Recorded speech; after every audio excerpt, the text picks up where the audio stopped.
All right. We will start the meeting of the Maine Recovery Council. And I want to welcome all the council members as well as members of the public. I have been asked to remind people a couple things. For those members of the council that are on Zoom, we would like you to avoid the chat as much as possible, because the words that you put on the chat and the questions and comments on the chat do not record onto public record, onto the YouTube. So we're asking that as much as possible to try to say that out loud versus using the chat. And also for the members of the public, you don't have access to the chat room, but you do have access to our email. So if you have any questions, concerns, or comments, I would encourage you please to email us, and we'll be able to address those hopefully we will address them in a timely manner. And in the future, we will be discussing how to include the public more. So I just wanted to give those two announcements for the day. I also want to say that this is very most likely, unless things go awry today, the last meeting of this current council, which is the first group of Recovery Council who served out their term. I hope that you all know that it has been certainly a pleasure for me and an honor to be the chair of this group. It has been at times challenging. It has been rewarding, and it has moved forward sometimes when we thought we weren't going to, but you should be proud of your work. I also, in case we get too busy towards the end of this meeting, I want to recognize some people who will not be returning for a second term because they have busy jobs and they are dedicated members, but aren't able to join us next year. And they are Representative Crafts, Courtney Allen Gray, Miles Roulette, Eric Small, and Dr. Kina. And I want to thank all of you for your work that you did. And I know that we can always depend on you to listen in and to give comment. And I appreciate that, all of us do. And I want to congratulate all of the members who have signed on for their second and last term. And I look forward to working with you. So thank you. There is a slight amendment to the agenda with a huge apology to Liz. The acceptance of the prevention work group is not on the agenda. And we will I have added that on the agenda, so we will do an introduction. The minutes, we will discuss the prevention strategies, the bylaws, a little bit about public hearing. We'll move on to the huge piece of our meeting, the grant application, the coordinator's report, any new council members we want to talk about, in final remarks. It is a jam-packed meeting as usual. And I will confess, I am a baby boomer, so I don't take breaks, and I promise breaks. So please remind me that y'all need a break. It's just my generation. We just keep on plowing. And you need a break. There are some snacks in the back of the room for council members.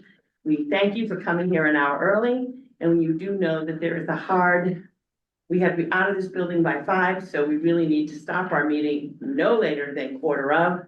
To give the staff and everyone time to pick up their stuff and get out of here. So I thank you. So with that, I am going to start with introductions, and we'll start with those members on the Zoom. Betsy? Betsy Fitzgerald, Washington County, Introduction. representing the municipalities. Am I on mute? No. Now you're good. Okay. Did you hear me? Barely. Betsy Fitzgerald, representing the municipalities. Oh, now we can't. No, now we can't hear you. We're working on the speaker. Oh, it's RN? Betsy, they explain me it's RN, not yours. Good. Betsy says relieved. Yes.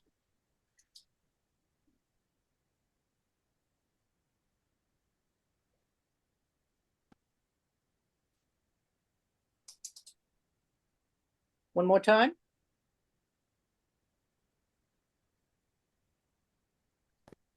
Now we do have an IC person coming. Do you want to do the intro?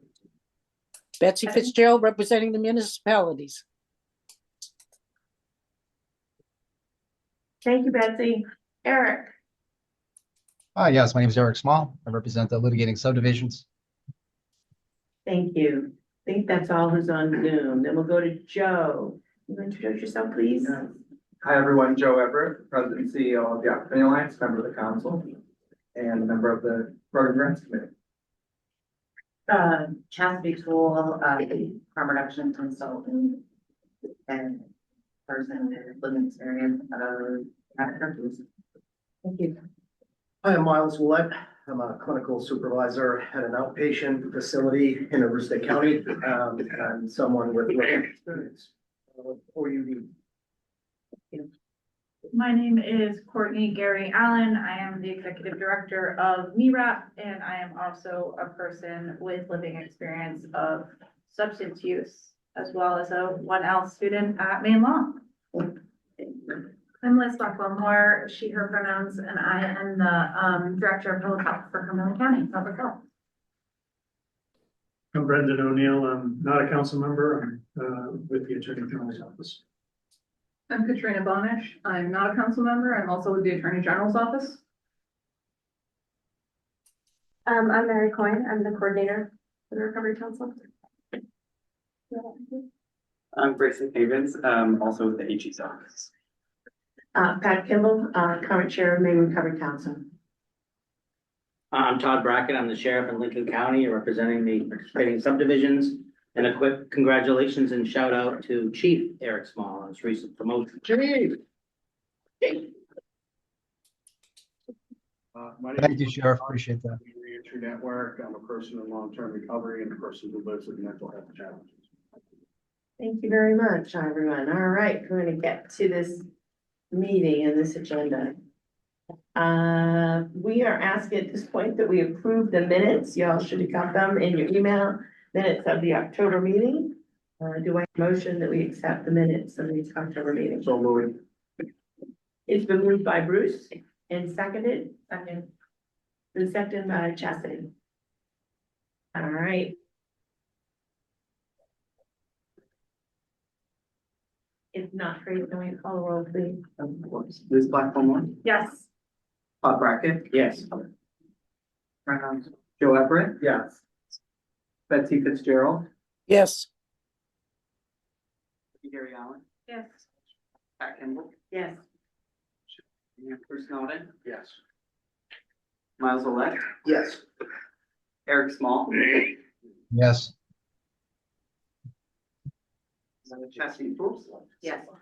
Changed it. Now it's all the same. All right, motion carries. I thank you very much. The next on the agenda, I have added that we have to vote on adopting the Recovery Council's ad hoc committee recommendations for prevention. If you remember. Let's make sure that we've got that group correctly. Okay, can somebody who's online speak so we make sure that we have you connected appropriately? well, Betsy? Eric. I think it's Eric and I. We got Yeah, you I'm not there. hearing you guys too great today. I'll be honest. It's in and out. Okay, Yeah, sit closer to the owl. It should get better. We do have 2 owls going now. Okay, Oh, okay. we have a flock of owls now. Is it a flock of owls? no, I think it's another word. I think it may be. I'm gonna have to Google that later. So Yes. at the October meeting, we had an amazing presentation, if you remember, on the recommendations for prevention from a group. And we had a presentation, we got a handout. You also got an executive summary, and you've had a lot of chance to look at.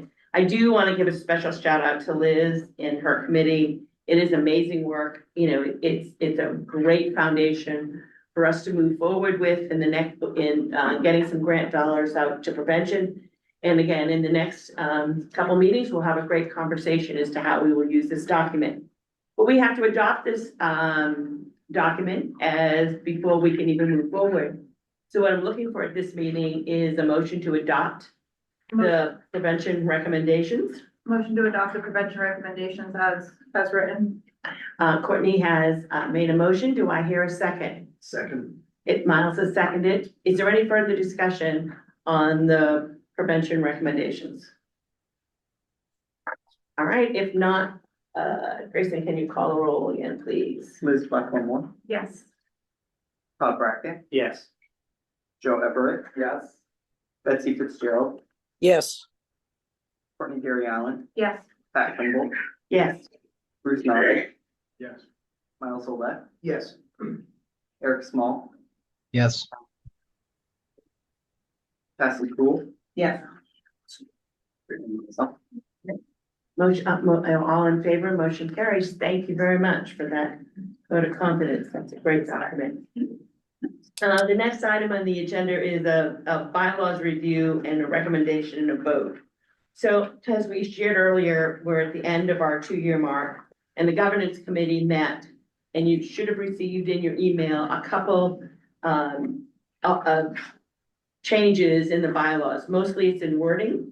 It hasn't really changed any direction we have, but there were 3 sections. It was section 4.7, section 5.4, which allots the chair the ability to do $5,000 transactions without a board vote. And then section 7.3B, which is about conflict of interest. Is there any questions or concerns in regards to those changes in the bylaws?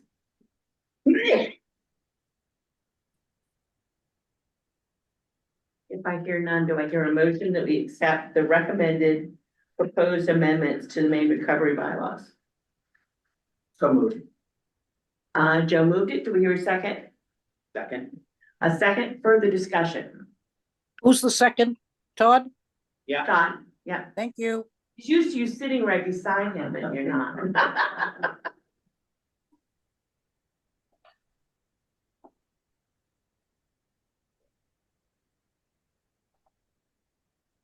Do you have questions?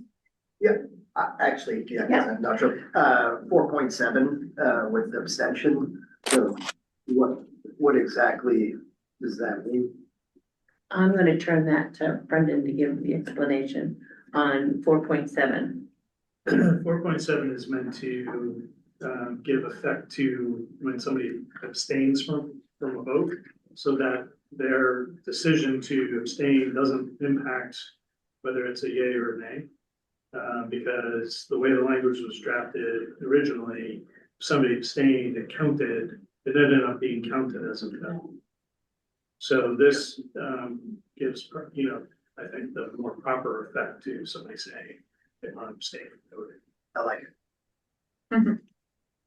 Because we've had a couple situations where we've had to just not have a vote because we weren't quite sure how the abstentions worked in the count. I'm pretty sure I was that guy. No, Miles, it was not you. Thank you. Well, if there's no other discussions, can we call the roll for the proposed amendment changes to the Maine recovery bylaws? Liz Blackmore, Yes. Todd Brackett, Yes. Joe Everett. Betsy Fitzgerald, Yes. Courtney Gary Allen, Yes. Pat Kimball, Yes. Bruce Nauman, Yes. Miles Olet, Yes. Eric Small, Yes. Cassie Poole. Yes. That's all. Okay, so just a quick, thank you very much. That motion carries. Thanks. Just a quick update. According to our bylaws, we have to have 1 public hearing a year. It sort of caught up with us and all of a sudden we realized that we didn't hold that public hearing. So we're going to attempt to hold that public hearing in December with appropriate notice. And what we did was we surveyed all of the members asking for input into how the public forum will work. And we will in December hold a public meeting. And it looks like the consensus is for about 2 hours. Between 1 and 2 hours was the largest consensus. It'll be both spoken and written words. There'll be a press release. We're not going to survey the public like we did before. We will have a timekeeper. We will have the same rules as we did the last time. And we'll probably give a brief presentation on the council's work before it. And I think last I knew, we were still looking for a location. Am I correct on that? Yeah, as of now, the location we have booked is the same one that you guys used last year. It's like an auditorium space at UMA, Jewett Hall, thank you. I've been talking with the Sodexo people over there to get that scheduled. Right now, I have it booked for most of the day, just because we didn't know yet what time you guys would want. But now, after this meeting, I'm gonna get back to her with a solid time frame and setup for the space.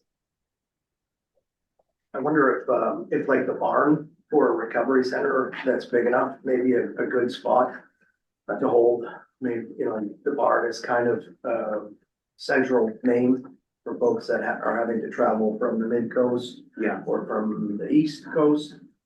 And I just, if that could be something that would be utilized down the road, with what we're doing, I think that's super applicable. Yeah. Just food for thought.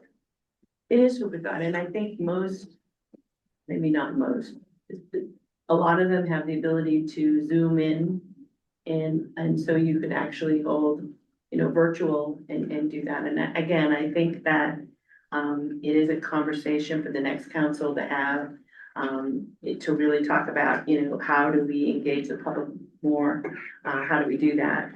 For now, we're going to meet the obligations of our bylaws and do this one in December, similar to what we did before. And it most likely may be held in Augusta because we may coordinate it with the swearing in of the new members. Courtney? Just a couple quick questions. I apologize, I didn't respond to that survey. I was busy scoring applications.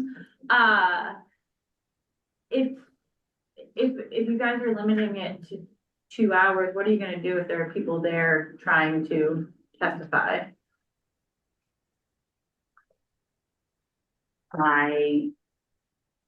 Same thing that we did before. I mean, again, I guess if you're there in the building, we continue if we're allowed to stay in the building. I'm not gonna turn anybody away. Like the voting polls, they close at 8, but if you're standing in line at 8, I'm assuming we will continue. We won't say to somebody, you've driven all the way down here, you're standing in line.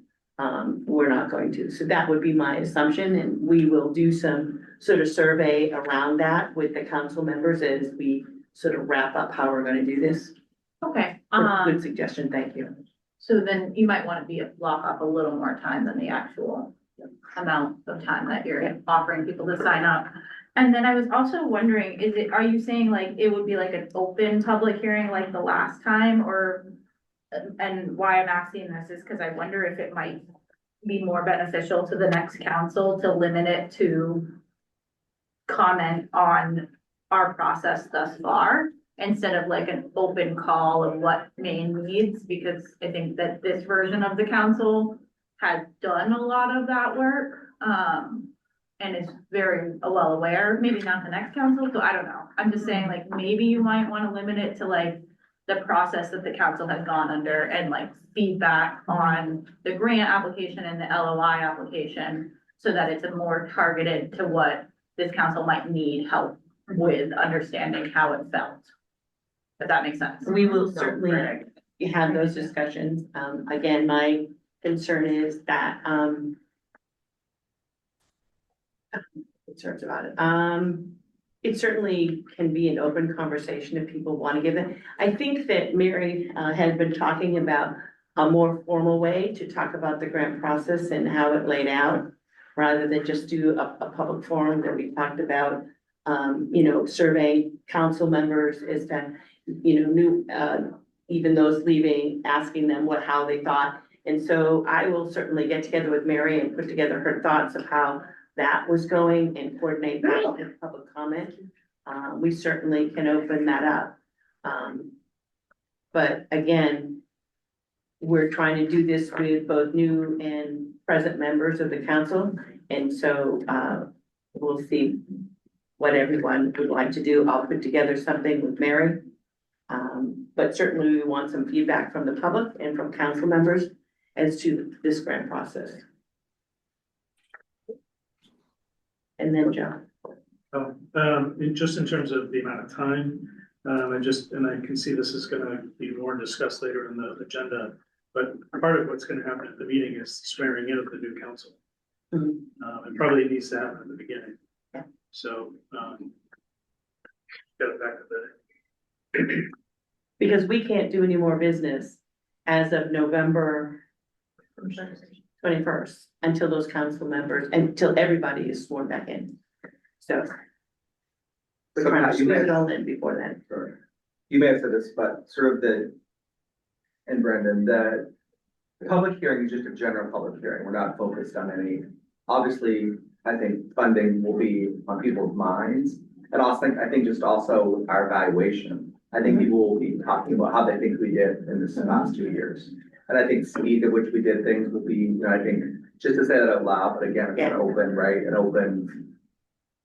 it's an open hearing, open. That's what we were thinking, yes. Yeah. What can I add to it? I think it will be important that in addition to the hearing, we send out a survey to all the grant applicants and those who just did the LOI, so we can be really specific about the question and the feedback we're looking for. I think it could be a little bit challenging to try to distill from a 2-page testimony or 3-minute, speech, the same information across the board, and it might just not be as effective for us. So I just want to mention that will be coming soon. Okay. It's already been sent out, the LOI. Right, so more to come, on the public hearing. I just wanted to keep you all informed as we're moving forward. Just very interested. The one that's already been sent out for the LOI, when you expect to have that information back, to have feedback? I sent one out to folks who submitted an LOI but weren't invited to submit a full grant about a month and a half ago, pretty much right afterwards. And I have the data. I don't know why I haven't shared it yet, but I will make sure that's part of our process. Yeah. And then I'll reach out to all the grant applicants to get some feedback from them as well. Ideally, if we had time, it would be nice for this council to be able to sit down and rehash how that went. But we will figure out a way to get members who are currently here and members who are choosing to, to term out, and get their feedback on that process. I mean, that is the intent. We certainly want to move forward with, learning from what we did and moving forward and not repeat things that weren't, as functional as we thought they would be. Do you have a date for the public hearing? It's tentatively set for December 12th. December 12th, which is a regular council meeting time. Okay, so there'll be no council from November 22nd to December 12th. There's a date set aside if we need to. They were from the 22nd to the 12th though. No, There won't be. no, they can't be. No one's sworn in, no one can be. Okay, could you pull?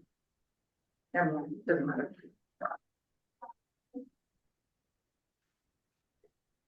I mean, we talked about, there's a couple things you could do, but it got strange, the way it works. So this was the easiest and cleanest way to do it. So Pat, just a question about that. I think some people's mind, it may be under 7, we can talk sort of about the process. You're kind of, and maybe if we just can get an update on kind of what it'll look like to transition, that might be helpful. Also for public listening, so I'm assuming that's where we're going to do it. Yep. So We I'm can following make my- sure we talk about. I'm behaving. Again, it's one of those things that we learn as we go. It's really the council's responsibility to do a lot of that work, and we're learning as we piece things together. But it's moving forward. Thank you. We will make sure that's discussed. Is it All right. not possible to bring in the new council and swear them in on our last day? They're gonna be sworn in that day. I'm just saying like the 22nd, I'm just worried about who's gonna sign contracts, who's gonna move everything forward, like. We're trying to take into account that gap in time, in terms of getting contracts Okay. signed Okay. and billing done.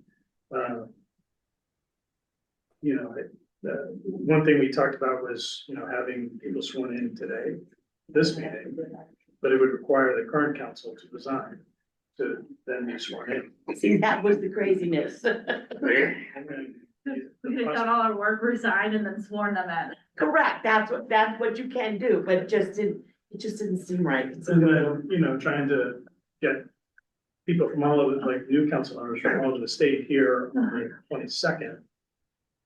Just to be sworn in, you know, or to have like a full council meeting that day. You know, these, And you have to be sworn in person. I'm just articulating some of the thoughts that. All right. And hopefully we've got contracts moving forward. So thank you very much. Thank you very much for your patience. All right, so here we go, Mary. Also, like, it's a good point. I mean, part of the learning curve is we're learning how to smooth out this amendment process. Next time, it'll be so much easier. Hmm? You want to do contracts? It's up to you. Yeah, well, we're doing that and stuff. That'd be easier. Okay. What are we doing? The contract update. We have, all of the SSP contracts went out the door, to the, was that 10 providers? And we identified for them, you know, that if they got their contracts back to us by yesterday, we could bring them to this meeting and have Pat sign them. And that would enable us to meet a timeline that our finance, my office's finance team needs to put the contracts in place for December 1st start date. We received 2 so far. I imagine others will trickle in. There's a third that I'm in active sort of discussions with about negotiating the contract, some of the boilerplate provisions. And there's a fourth, I guess, I don't know when you want to talk about it, that I think we're gonna hold off. At least my recommendation is they're not eligible at this time for the council to enter into a contract with them for a couple of reasons. That's the current status of the SSPs. I will say it took a lot of work to get the 10 contracts out the door and in good shape, and Katrina and Grayson and Mary all were significantly, and Chastity were all significantly helpful in that process. Not to not to pounce, but Gordon, do you want to talk about the detox bed contracts? The meetings about, and Joe, I guess, the meetings about those 2, Tessa's house and Milestone. Well, neither of the contracts are done and signed. We've met, Mary was with me. Yeah. And we met, and, it was Tessa's house, and we're still talking. I think we finally know the entity with the contract will be with the Tessa Libby Foundation. And we're still working on those deliverables, and that's not they had some real delays in their renovations and some issues, and so, you know, everything's ready, but they haven't got the furnishings in there yet. And so, while I consider it urgent, it's not urgent. And I'd actually rather prioritize, frankly, the milestone funds. Because they are in operation, obviously, and those deliverables, because they both are detox facilities that will also now have some short-term residential beds. In addition to the detox, those contracts should look a lot alike. They're even exactly the same amount of money. It's I think about it, $1.1 million each. So again, we're working on it. I think honestly that Mary and I, like you, we really prioritize the scoring of these 123 projects. And I said, as soon as we get that done, we'll go back to finishing up with Brendan. And Joe and Gordon participated in a conference call with Milestone. Joe, do you want to describe that call? Sure, yeah, so, we had a meeting, Gordon and I and Mary, with Tom Doherty, the executive director, and his finance person, Jeff Grossman. Really good conversation. They are sort of in a little bit of a financial pickle. So I think just in the high points, I would say kind of Gordon has laid down, I think kind of keeping our detox contract consistent. So Tessa's, the work that Tessa's that's underway, so having a consistent contract that would front load the money, we would not be, we would just, once it's signed, they would get their money, operating money. Also, they would kind of milestone, we would ask that they kind of dovetail their deliverables with their OBH contract, is that right, Gordon and Mary? And that the financial reporting, they know they get money from DHS, so that everything will be consistent. And these guys are, these two wonderful people are working on kind of what we call Rider Ag, which is the deliverable. So really good meeting. And Yeah. Karina was there with us too, so. And what I would say is Brendan did a really good job kicking off the meeting about sort of what the public nature of the meeting and what's required of the conversation. So just so the public can hear that. And since then, I think today or yesterday, we received an email from Milestone, from Jeff Grossman with the budget, discussing or, identifying how they would use the funds. And typically that would be the kind of document along with other budgets and proposals that would be, I think, sent to the finance committee for their review. I think maybe there's a meeting coming up. But I mentioned it only if, folks want to handle it. So we also, related to that, received an email from Gordon, I think, from Androscoggin County about a planning grant. And similarly received, I think, a budget and not a full proposal, but just those documents. I don't know if you want to talk about that, Gordon. Well, that printed, part of your printed material for today, I forget what day it came in, but within the last couple of days, I think, I've not even looked at it. But as they said, I think it was important to prioritize what we were doing. But I have been meeting with Androscoggin County. I'm anxious to look at it. I don't know what you want to do with it today. But it's all, the total is consistent. It's very consistent with what my discussions with them were, which is the same as it was in Franklin County, is that, well, put together a budget, tell us what you need.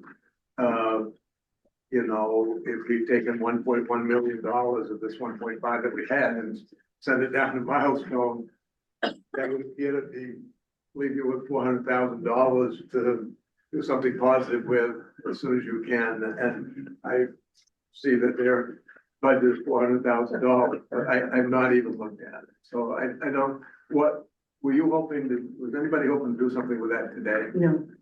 No, okay, I think that would be the kind of thing that, again, the finance committee would take a look at. great, excellent, thanks. And I'm excited to have it, and I appreciate them putting it together. I think the only thing I would say is that, Jordan, you do a great job with this, like the meeting, we don't want to create barriers, like they are in dire straits. So I think that we had really frank conversations. I think the quicker we can move it, the better. So I think the finance committee looking at it and getting it out because and I think that's gonna be what we hear more of. Organizations are really struggling. And I think, so kudos to getting this, to the council getting this money, these two blocks of money out for detox. And I'd say too, in reply to that, Joe, that I know there's been some concern that, that I'm out there meeting with these groups and doing this work. But remember that these votes took place originally in December of last year, 11 months ago. And if we would, this is kind of one-time work that if we were to do it over again, I thought, we would do it differently. We're completing our 2-year period. I think a lot of the theme today, frankly, I think is that we're doing the best we can with what we have, and we're doing as best as we can. And so I think I'm really pleased that we've been able to support these two facilities. I think that'll be really important to the detox milieu in the state. They were obviously not subject to competitive bidding. They were obviously sole source, so to speak. And because I'm saying this on the record partially because I don't want other organizations to think they can also cut line and somehow get in front of these fantastic 123 applications that we just scored. But again, I remind you, this was done a year ago. If we were gonna do it again, we might do things a little differently. But I think we did the best we could on the circumstances, and now it's still gonna, we still don't have a signed contract and the check out the door, but we're only now days and weeks from doing it. Courtney Jackson. Mine's on a different contract, so if they wanted to talk about this one. Just for clarity on the contract, so when finance meets about these detox ones, will the deal be signed and out the door before we get sworn in and meet again, or is it gonna be held up longer for us? So the council has, voted to, as I understand it, pay these funds. And so, I don't think I need further authorization from the council. I think I just need, because, I'm not the subject matter expert on this work, which is part of the reason why I start with the HHS contracts and other existing contracts. I get them in what I think is, reasonable shape, and then, and the finance committee has indicated that they want to see a budget. They want to, get information about what you're going to do with the money.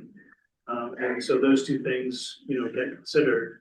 I think unless there's further questions, as there has been with some of the other contracts, then I think it's fine to get it in shape for signature. I personally don't feel like there's more needed from the council, but if the council feels otherwise, let me know. So my only concern is, I will be paying attention to when I have the chair's authority to sign.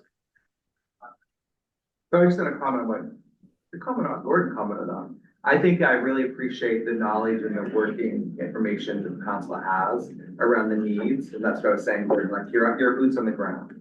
So I think the speed to which we did this for Milestone is not, I think the next council will have to be thinking that way. We will be getting those, we will be hearing from organizations with that urgency. So I'm just saying that out loud to forecast that for the next council. I think it's the reality we're in. So, but I really appreciate what this council was able to do in sort of addressing those urgent issues. Particularly on recession services. There's no other questions about Milestone in that contract. Do you want me to talk about the Alfond and Maine contracts? Just, Courtney, you had a question, but you want to wait? Yeah, so I heard from Peter Alfond Foundation, I'm blanking on his name right now, Adam Burke, asking about the status of his contract. And I'm working on both of those simultaneously. They're not done, but they're priorities, trying to get it out the door. And the last one, I can't remember if we talked at the last council meeting about the one contract that is in effect, the RWI contract. Did we talk about that last time? Just in terms of like, the second payment went out the door, and also Mary's conversations with them about reporting. Just because reporting is a challenge that I think that the council is having to face and think about and work on. Yeah, and I think working through it, with them for the first time has been eye-opening for me, and I look forward to bringing back our current reporting template to the finance committee, so we can potentially find areas to improve upon and make it a little bit more efficient. And I also think once we have additional contracting and reporting support, then we'll be able to manage that, moving forward. But they seem to be doing well. They did let me know they had a new renovation need that they're planning to use some of the money on. There's a septic line that broke, so they can't be operational right now because they don't have a bathroom or facilities. So they'll be using some of our funding on that. And they'll be back up and running soon. And their next report's due the end of December. So I'll keep you all posted. Yes, yeah. Yeah, they have, they had an upfront payment, and then we're doing 8 quarterly installments for them. Courtney, Mary, this is who again? I didn't get the name. This is for the Recovery Wellness Institute. Thank you. that's the Piscataquis County one. Got it. Yeah, my question was just about particularly the Mayan contract. I've had some of the subcontractors under Mayan ask me when they might expect to receive that funding. So people are kind of really waiting for it, especially the smaller organizations.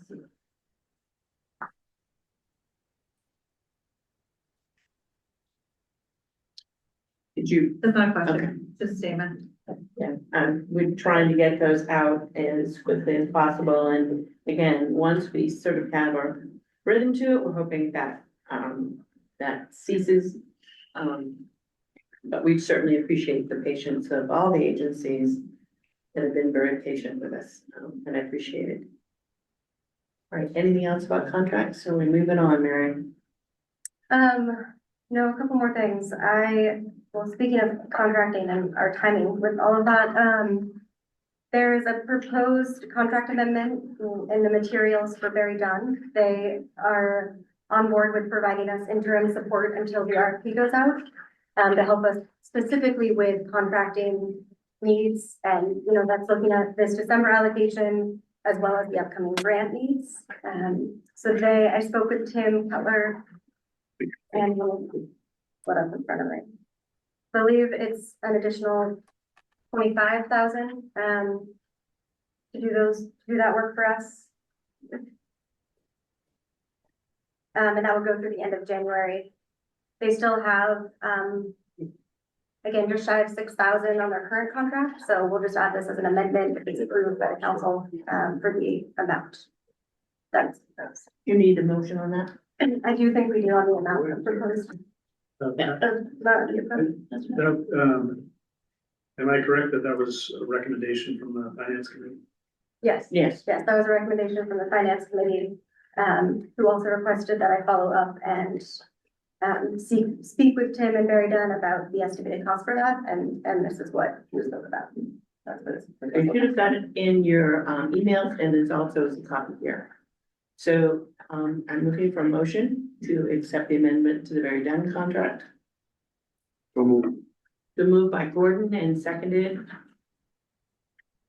by Chastity. Further discussion on the contract.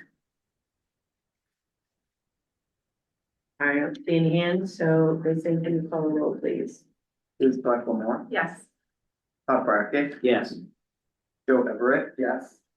Betsy Fitzgerald, Yes. Courtney Gary Allen, Yes. Pat Kimball, Yes. Bruce Naughton, Yes. Miles Olet, Yes. Eric Small, Gordon Smith, Yeah, Chastity Tool. Yes. Oh, where's that? Oh, Eric. I'm a Small. yes, sorry, I couldn't find my mute button.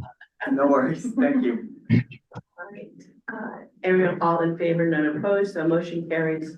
Thank you very much. And then following last council meeting, I created an updated contract for Sarah Yasner, with a limited scope of services to just coaching support, and then also helping to facilitate an evaluation process for the grant review. This does not include any strategic planning as was requested by the council. And the total contract amount is up to 8,000 as discussed. Questions on that? So we need a new motion on this because apparently in the motion, you said the contract was gonna go back to the executive committee. And so, it didn't, because we didn't have a meeting. So we're looking for a vote today to accept this amended contract for the services of Sarah Yasner.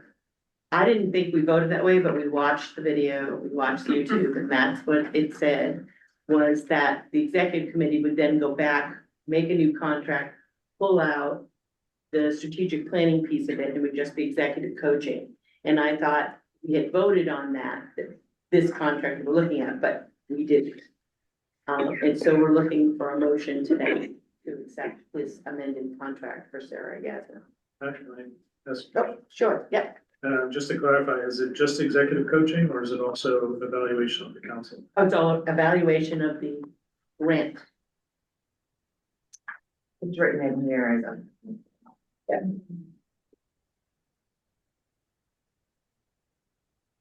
Which was in the original one. The only thing we pulled from the original one was anything to do with strategic planning and long-term planning. Just to, so we don't need to revisit the original motion. I don't know, that's, I think you do. okay. I think you would need this motion to replace the last one, so that it doesn't have, if this is what the council wants, you could have a motion to, I think, override, sort of term, that motion, sending it to the executive committee so that it no longer would have to go to the executive committee and could take whatever action you choose to take. That's my thinking, but I'm happy to hear if others have other procedural suggestions. So I'd make a motion to override the previous vote specific to this. Okay. Contract, consulting services contract agreement with Sarah Gaza. Do we hear a second? Second. Gordon seconded. Further discussion? Miles? Clarification, evaluation of the grant or the council or both? Evaluation, the intention is to have somebody help support the discussions around what this grant process was, so that they can be more neutral, and also that I can be involved and provide feedback, that the chair can. So it's really focused on the grant process and really the past 4 to 5 months, and not on the council as a whole. And any report or, summaries that are provided by Sarah would be specifically around what worked well and what we can improve on in the future. But it would not be anything beyond that. So she would be reaching out to past council members, current council members, on our thoughts on how the grant process went, as well as taking feedback from the public forum folks, or what the folks on December 12th, and kind of compiling that and giving us that data. That's okay. Yeah, that's the hope. And I think similar to how Dr. Johnson provided that additional support and was able to provide us our findings. And again, have that distance, so she could be a little bit more impartial. That's the intention behind it. But I'm also very open to feedback if it's not what the council desires at this time.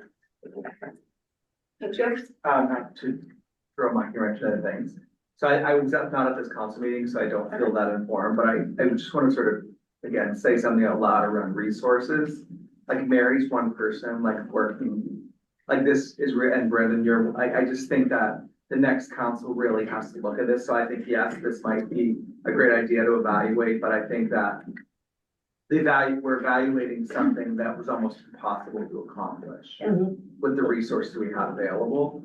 Like, we're not getting the contract out the door because we have, volunteers and not a lot of staff hours. So I would want us to attend to that. And I know I missed the meeting, but I think that's, just to say something out loud about sort of, this is really hard to sort of get things accomplished with the resources we have. In part of the conversation, just was an executive session when we evaluated Mary about getting an executive director and pulling on health, and sort of really looking, and early on in the year, really looking at how we restructure ourselves to better do the workload of that, who do we have doing what, and being able to not spread ourselves, but look at the work that we do and how that is. But that was part of the discussion when we did Mary's evaluation and in her contract. That's why her contract is only a partial contract, because we know that we're gonna look at the restructure of that. I just want to catch you up, Courtney. Yeah, I mean, that's pretty much what I was gonna say. I just wanted to provide a little bit of background information that this came from an executive session meeting where my understanding of what we had discussed was moving towards an executive director role for the Maine Recovery Council, and then this came kind of without not part of the other conversation that we had.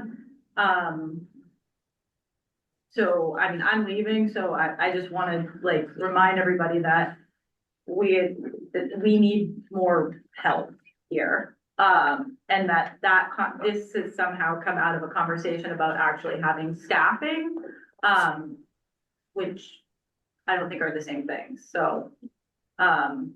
I hope you guys will truly invest in an executive director role in the next council, if not more than that, to support our staff and this program. I just want to clarify that the motion on the table is to amend the previous motion to allow the full council to review and to accept the amended contract. Yes. Yes. Okay. Can I just clarify Yes, sir. one thing in the contract? Why is the rate different for December is one rate and then January 1 the end of it is a separate? Those are her rates as a consultant go up for all her clients. So the work that she does in that time frame, but that's the rate that all of her clients are going up. Not just us. Any other questions? I'm gonna belabor this one more time. I think that, thank you, Courtney, for that. What that's that mean, but I think an executive director is one person that's still not gonna solve this. Just saying the obvious, but felt me to do so. So, I've often said to somebody once that we are a small foundation running on volunteers. Maine Community Foundation has, you look where their structure is and all of those, we are really running on bare bones. You're sort of like my knees running on the bone and not, it's very difficult. So. Any other discussion on the contract? Just quickly. Yeah. I think I came away from the conversation that Courtney was referring to with a little different thought. In that, I think part of what I'm hoping as a council member is that part of what Sarah will do for us is help us identify not just an ED, but, half a dozen staff people or whatever. I don't mean that sincerely, but as far as the numbers go, but I think that's part of what we're hoping for, which is why I think we're going in this direction. Yes, it is. Yes, it is. Is that in this contract? I think that's part of her final report. No, it's not. It's not in the contract. I think part of that report is to do executive coaching to Mary, who and then will make recommendations to the board, to the council, and the council will discuss structure. But part of her contract, Sarah's contract, is to serve as an executive coach to help Mary sort things out and to look at things. And that's part of Sarah's job in this contract. So it doesn't state it in the contract, but that's what Mary will get for support and development. Well, it does kind of, right? I mean, it's not probably that clear, Courtney, but it does talk about evaluating the council, right? Which is not just our performance, but what's holding us back, what do we need? That's the way I came away from it. So maybe that needs to be more specific. I don't know, but I'm hoping we'll have that flexibility with her when we hit the ground. I think it's clear enough in that language that talks about conducting the interviews with the council members and then developing a report based upon that review. So it only takes one of us to say, we need more staff for that to get into a report and can be as robust as she chooses to make it. So, without having to wordsmith this document, I think it's okay. Okay, any further discussion? If not, Grace, continue call the roll, please. Liz Blackmore, Yes. Todd Brackett, Yes. Joe Everett, Betsy Fitzgerald, Yes. Courtney Gary Allen, Yes. Pat Kimball, Yes. Bruce Naughton, Yes. Kyle Olet, Yes. Eric Small, Yes. Gordon Smith, Yes. Chastity Tool, Yes. Paul Vincent. Same. Okay. I don't know who you are. Welcome, Paul. It's okay, we understand business. All right, we are at grant applications, I believe. Yes, one second.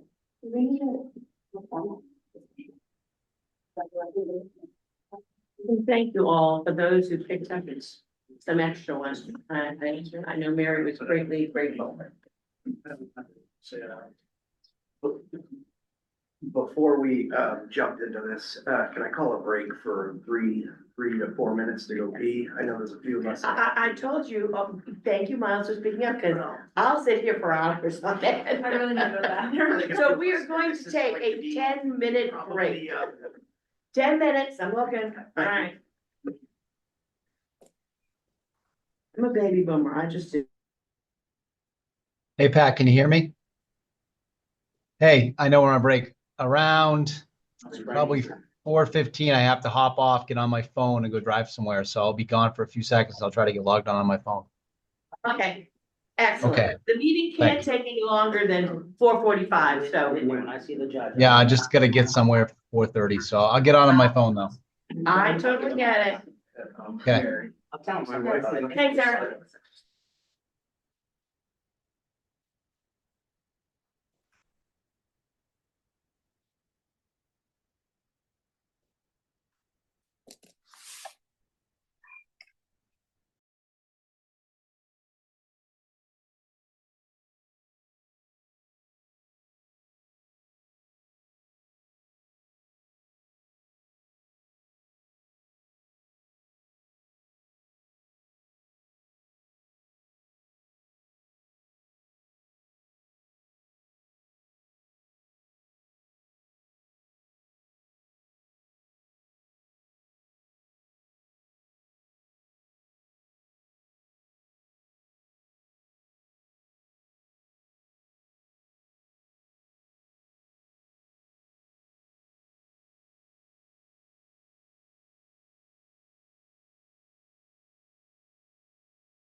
Hello?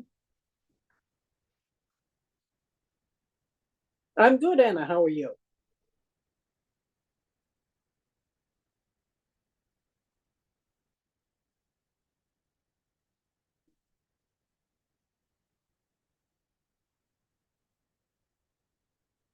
Yes, I'm well aware of it.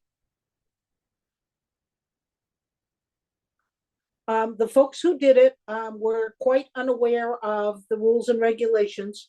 Hey, Betsy, mute yourself.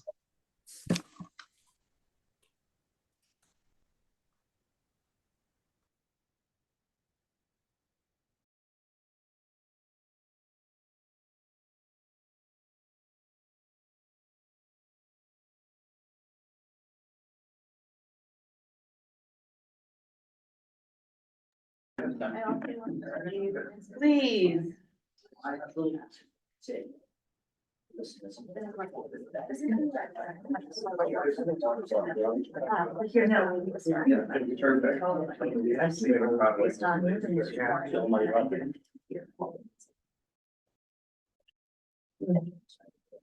Sorry. All right, can we call the meeting to order, please?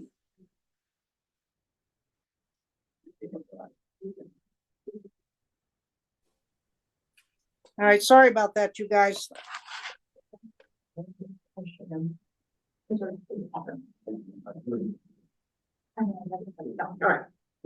right, we are back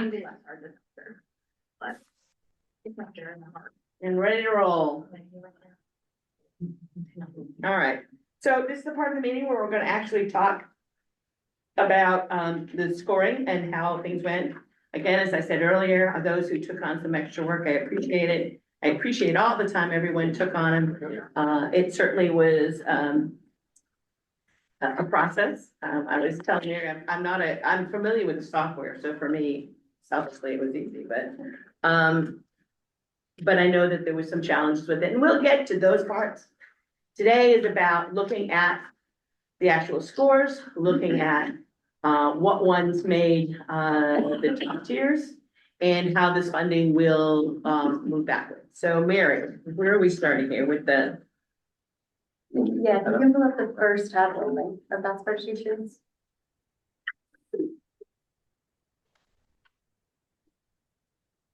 Before we jump in real quick, can I just say, Mary, I want to thank you for your leadership on this and like taking my call at 7 o'clock at night and like just you have done a phenomenal job and I'm really proud of you. I appreciate that. Responding to Thank you. my annoying voice. Cheers. Good. I think I called past Terry a few times. I was saying, right now I'm running on very little sleep. My wild text We'll get all the messages, information across. But we got there. We have every grant was scored, all the scores are finalized.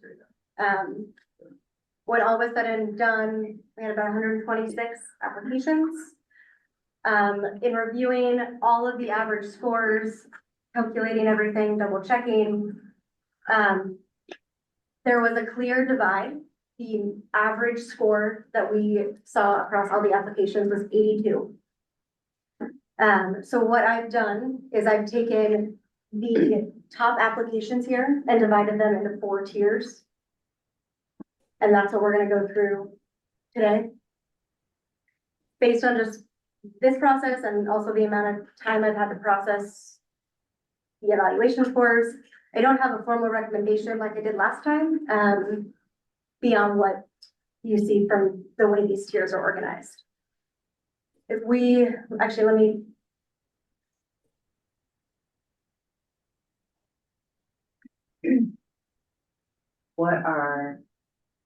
What's each tier even mean? Like how?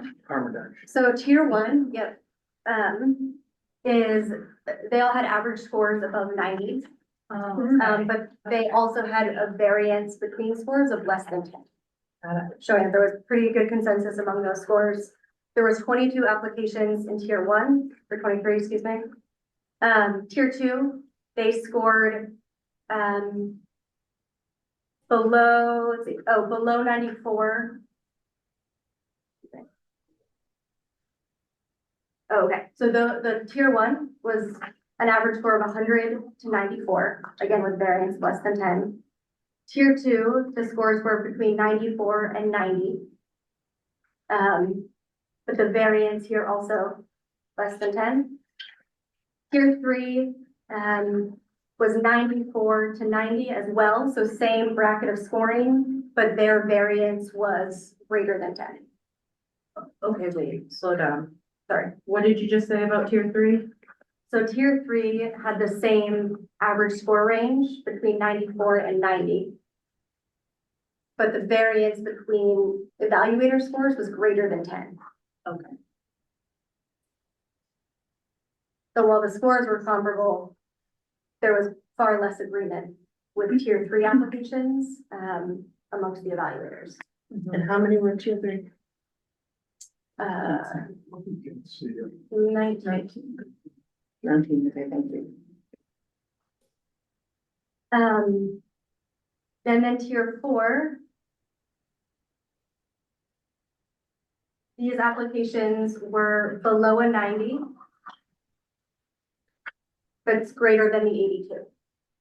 Which was again our average score.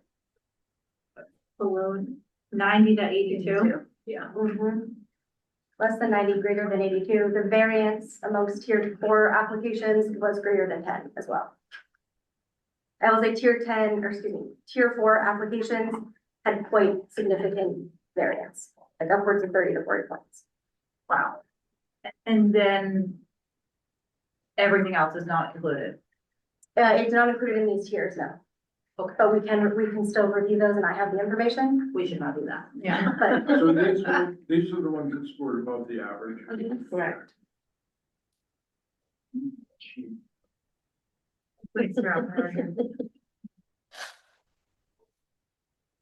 And the total funding in all tiers is 43 million?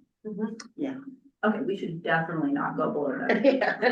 Unfortunately, we can't. I want to call out too, in tier 1, recovery support is just shy of 5 million.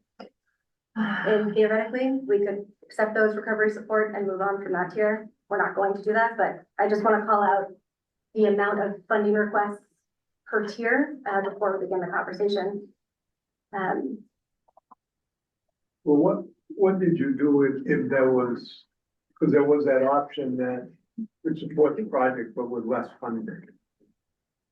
So you just assumed the funding that was requested? Yes, we haven't, yeah, this is just the amount of funding that was. But she knows which ones, say for instance, we took number 1, but in that it was said, we'd accept it, but not that funding, then we can have that discussion. How much do we have to get out? Did we clarify what that was? 12 million is what we have allocated for the end of the year. I feel like we were looking into it, thinking it was more, or did I misunderstand that?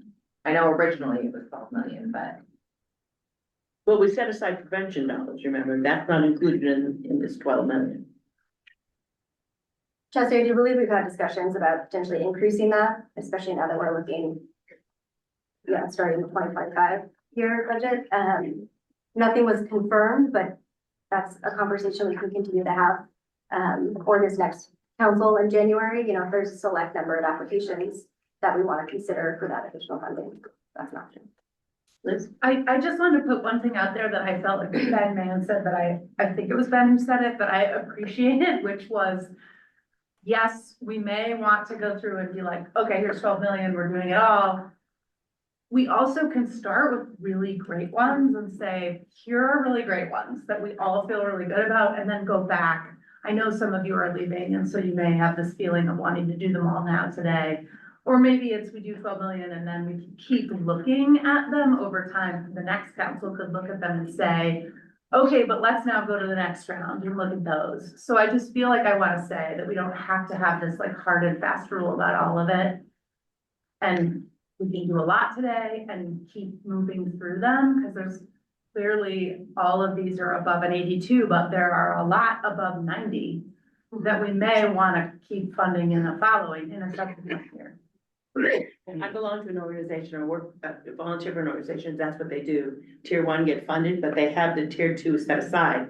And if they're lucky enough to get extra money during the year, the board can look at those ones and maybe award them that they were great grants, but just didn't have the funding. Courtney? I don't wanna speak for Ben, but I did call Ben yesterday and asked him that question about is there more money? And he said he hadn't had a chance to look at the budget, but he pretty much said that what you were saying is that we could allocate the 12 million today, and then the next council could keep looking at these applications, like, don't throw the baby out with the bathwater kind of saying. Like, don't go through this process again when you have really good pending applications that, whether you fund them today or you fund them on January 1st, are probably still valid applications, as long as it's not like in a year, you fund them. Right. So I would be very interested in making decisions on the $12 million that we have agreed on.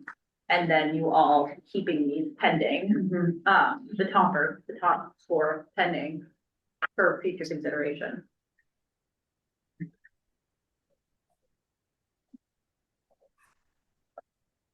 All right. So tier one and tier two, again, these applications all scored above a 90. Tier one, an average score of 100 to 94. Tier two, 93.9 to 90. And all had a variance of less than 10. So there's pretty good consensus among these applications. You're ready, I guess we can start with the tier one. We just give you a chance to look over that. The name of the application or the organization, project name are included. Evaluator names are not included.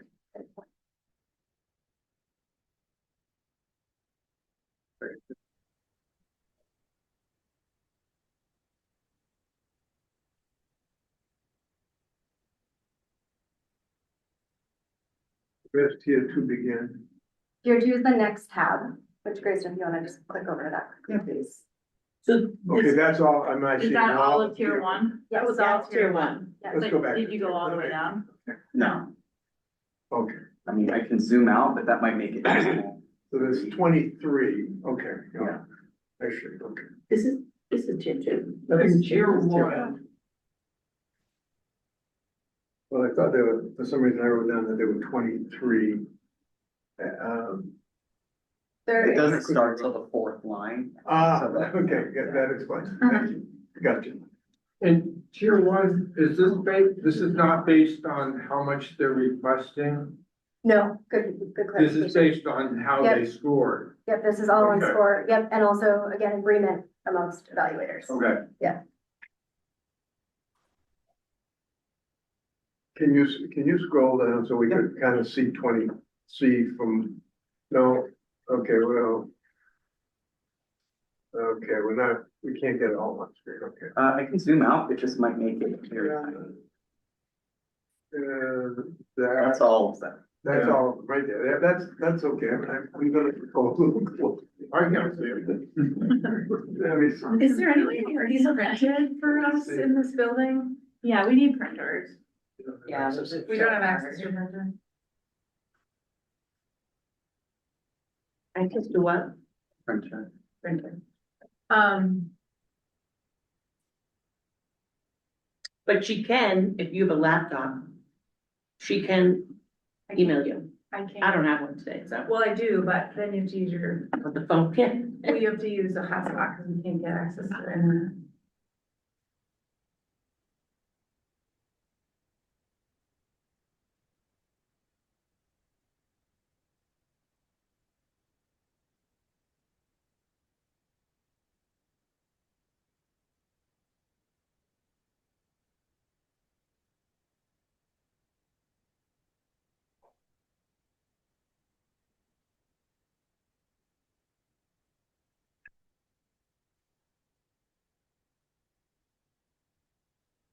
And in those top tier, what did you say the dollar was in those top tier? 9.6 million. That Maine general. mobile harm reduction, is it two separate ones? I think they had Same two. project. In Maine General too. Eight and, well, yeah, right. They are those different Yeah. projects. That's what I'm wondering, if they're the same project or two separate ones? One's listed under harm reduction, They're the same thing, there's two of them. they're the same thing. They're the same grant? Well, it's, They say the same thing, don't they? Yeah. Their No, app the IDs are different though, so I think they might be different applications. They're the exact same name and the exact same amount. Yeah. Mary, can we have access to those? When you see them both. well, see, they're right here, but the only thing different is that there are two different applications. Yeah, they put it under two pillars, maybe. No, they're No, both they're the same. same. Make sure you color. have check the application numbers. Make sure you have the right projects there. Sorry, I'm sorry. Maybe it's the duplicate we take out. Oh, Saving us money. Or there's a different project that And the was majority trying to are get in all- there. Well, they have one that says mobile. This one, I know about over here, this one says mobile. Oh, Maine General's right in there. yeah, there's somebody from the channel's raising their hand. Yeah. Do we have the ability to? Will we promote them? Then they can- No. No, that's a bad idea. They might just be. Down the text section. Cause that would lead a door. Yeah, that no, I you- agree. I agree, but I'm sure they're trying to Whoever's from respond. Maine General, if you wanna text me and answer my question, it's 207-263-7421. Are they in the? Chastity, No, it's, Oh, sorry. you're not giving anyone else that opportunity to clarify it. right? Everyone. Huh? I just gave everyone the opportunity with my Yeah, phone. yeah. They're gonna start getting. Although there's no appeal process, I wouldn't encourage it. I know it's tempting, but that's a typo on my end. It's, the second one isn't Maine General. okay. Is somebody else? Yep, I'm sorry. Excellent. I also want to caveat all of this with, even after decisions today, I still need to go double check all of this and make sure there weren't any errors on my end. And so, Can you update the spreadsheet? yes, once I have a chance to do that, yeah, definitely. Oh, not this one, I can't, no. Okay. You go down Who is it now. supposed to do? This is all of them. One second. This is all of them? Yep. Okay, thank you.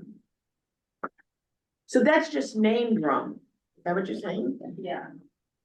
Interesting. But if it's, like, still the same- Well, what's, All the other information besides the. what's our process now? Like, what's the information we're gonna have in order to make? Is this all the information we're gonna have in order to make these decisions? You're allowed to ask questions at this point and we'll pull up the grants and ask what we can answer, but again, if you're gonna open it up for the writers of the grants, you have to open that up to everybody. So my, Recently- I want to your question, Gordon, No, no, around of that, what we're seeing in the list, how many evaluators said they would be yes if we could look at the funding? We have that, is that really available, Mary? I think that's really important. Cause a lot of mine, that's kind of where I'm I at. suspect that the answer is that Mary would have to pull up each individual application. You know, I think she recorded. Unless she had a grouping for those. Can we let Mary fix this real quick to see? Yeah.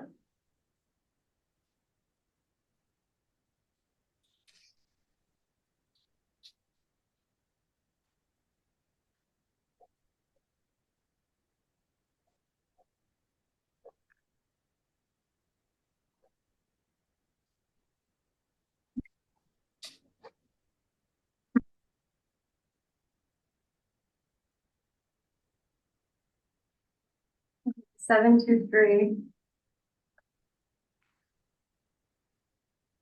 Is Maine General. It's day one, Oh, okay. sorry. Oh, that's very different. Yeah, it is different. It's, a 300,000 treatment. Day one would be adolescents, Maine General was for Yeah. a mobile unit. Sorry.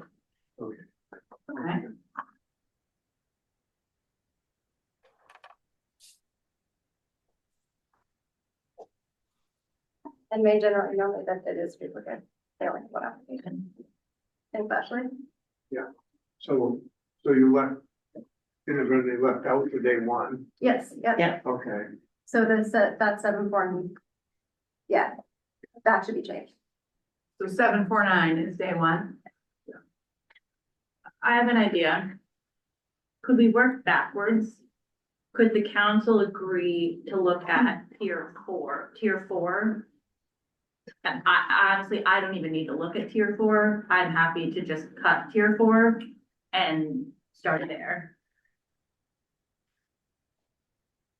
As a way to move us somewhere. So for me, I'd add to that, I think I would just look at tier one and tier two. 3 and 4, you're not gonna be able to fund. So tier 2 for treatment had $0, so. So. But how much did tier one have for treatment? That's not a lot, 1.9. 1.3 million or something, maybe 1.9. I can go back to the. Oh, Can we sort by you guys color can- when we're in a tier? Oh, yeah. Yeah, could you sort this So by it's a color? little easier to do the split.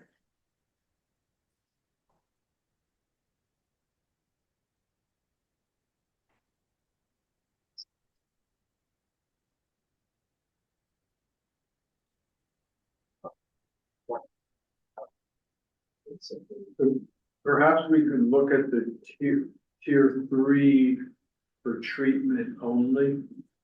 Well, realistically, you're close.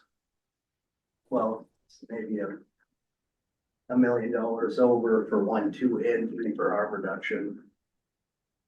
But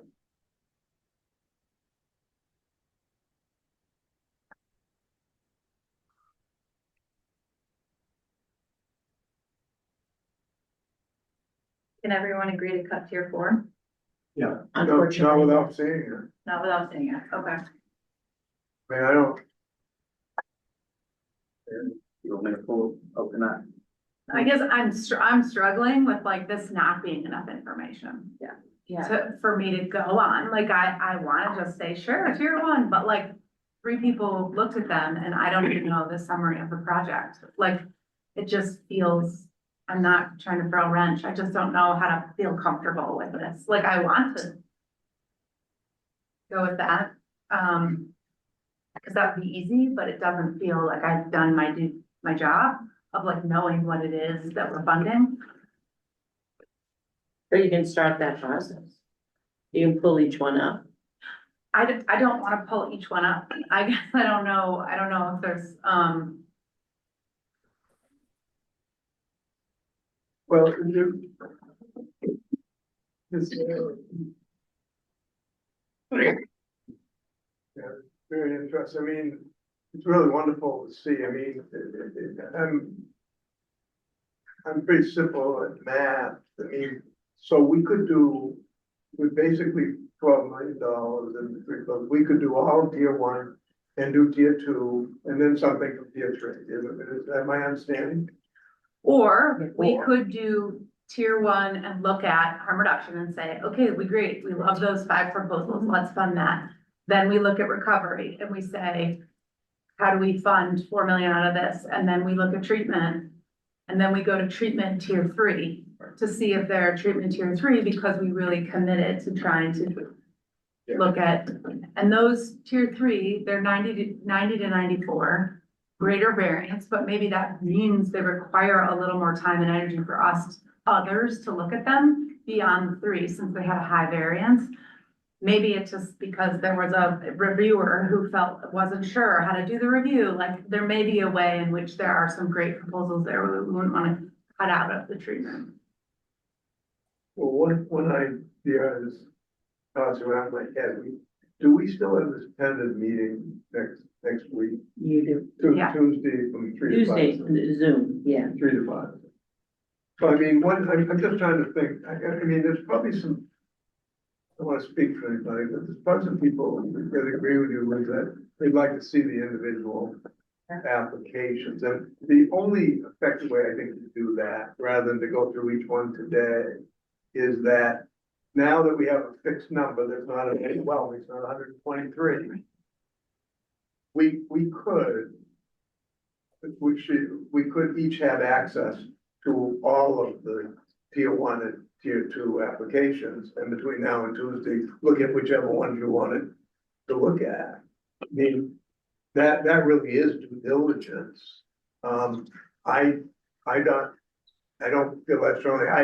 I'd be willing to vote today, but for people that aren't comfortable with that, I think giving people time to look at, you could look at the ones that interested you, that you had questions about. And then Tuesday, Tuesday probably wouldn't take all that long. We'd have a fixed number of things that we look at Tuesday and make the final decision. We have 2.5 hours right now. I feel like there are 5 harm reduction apps and 4 treatment apps, like that's 9. We could feasibly go through and see some summaries of those and like get comfortable with like people feeling like they have some information about them, and then start sifting through the recovery and then sift through, and maybe use Tuesday to, if we don't get to them. Just a process question for a guy who really doesn't know what I'm doing.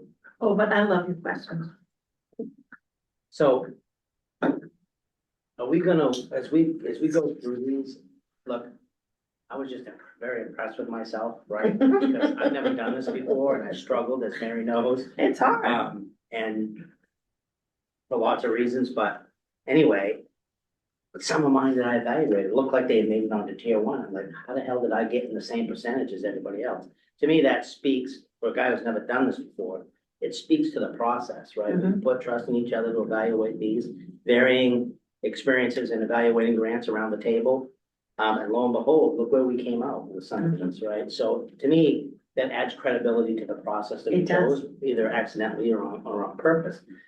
But now are we suggesting that we're gonna open these individually and then other people weigh in on how other people's evaluations and I just don't know the process. I'm not saying that's a bad thing. I just never done it. I think what council members are asking, and correct me if I'm wrong, is they just want to see a little bit more than the name of the project and the company that presented I it. get that. Yeah. So they sort of want to know, I want a mobile unit. Well, is there a little bit more about the mobile unit that you want to say?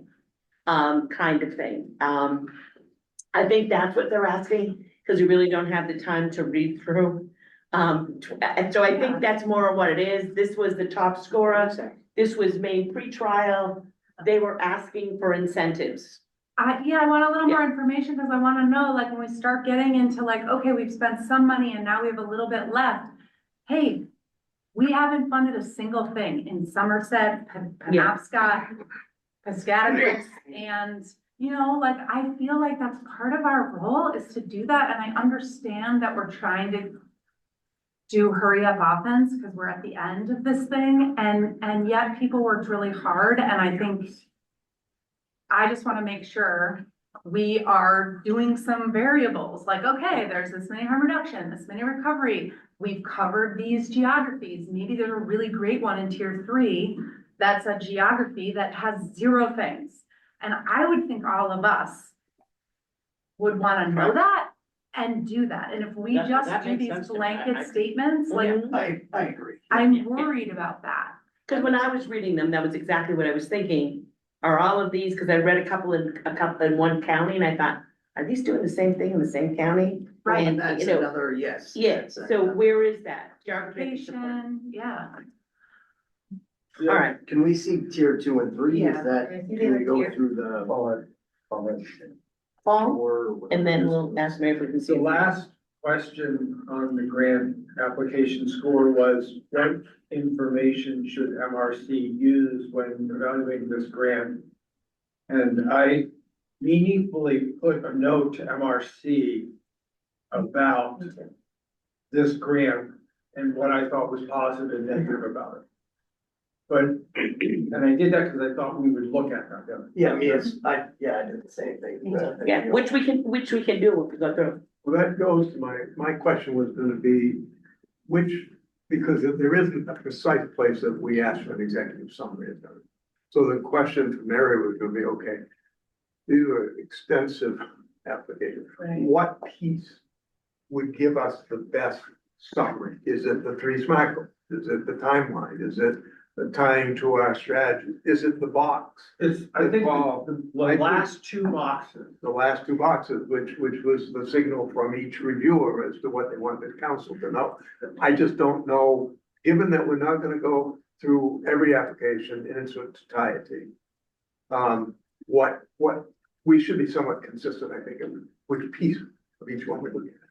Whether it's those two boxes or the SMART goals, I don't have a strong preference, but we ought to know when we go to that first one, we're gonna be kind of committed to looking at all 28, well, that's one there, I'm sorry. Anyway, we're gonna look at quite a few, 23 at least in tier one. Okay, so the question is, we want to sort of, let's go through a couple. First of all, I think, people wanted to see 3 and 4 out of curiosity. After we sort of look at 3 and 4, let's open up one of the top tier grants and look at it and see what. We haven't looked at tier two. Oh, here's tier two, right? That's tier 2. Before we do that, Mary, can I ask some questions around, Sure. I'm perseverating on the review, the evaluations where we said we would entertain their accepting it if the funding was too much or whatever. Is that something that's easily extractable, Mary, that we can see that, or is that hard to pull out of the system? The recommendation, Did, you know, of the tier ones or all the tiers, like if we had, for me, I'm kind of with Liz on like kind of the where are they? That matters to me. And then that question around, like, when I look at those big numbers, if we looked at some of them and said, well, this could take less.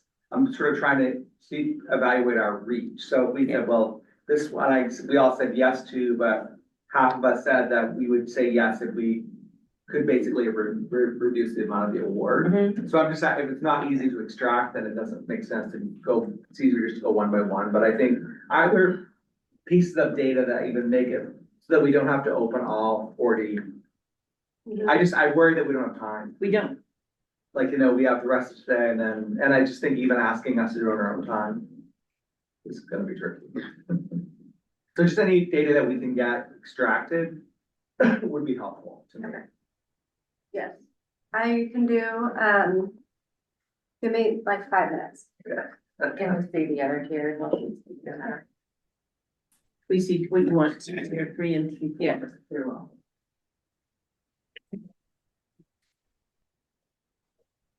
Brian's using paper, it's not.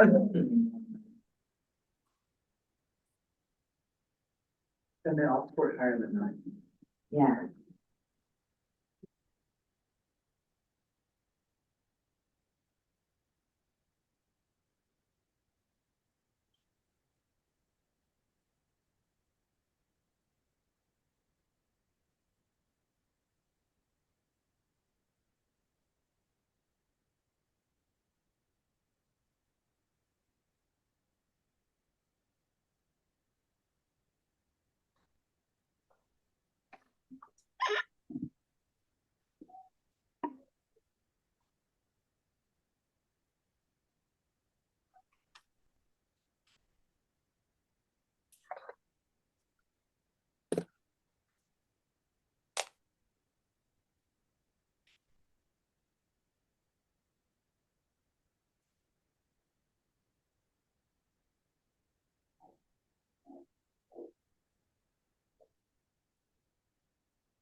Yeah, I don't know.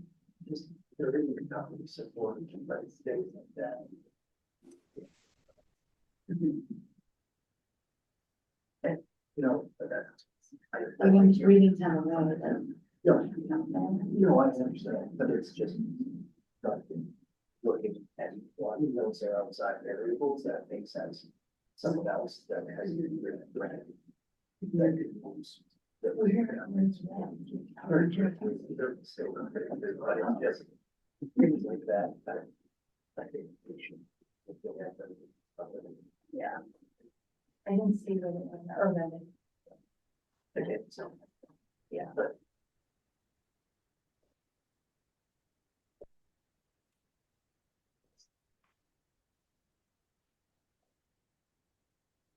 Do we wanna see the last one? Your four, are we ready for that? Yep, thanks, Jason. And there was how many, 23 of them there? Of those ones as well?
Just to refresh my memory, Mary, the ones that aren't up here are ones that didn't get above 82. Okay.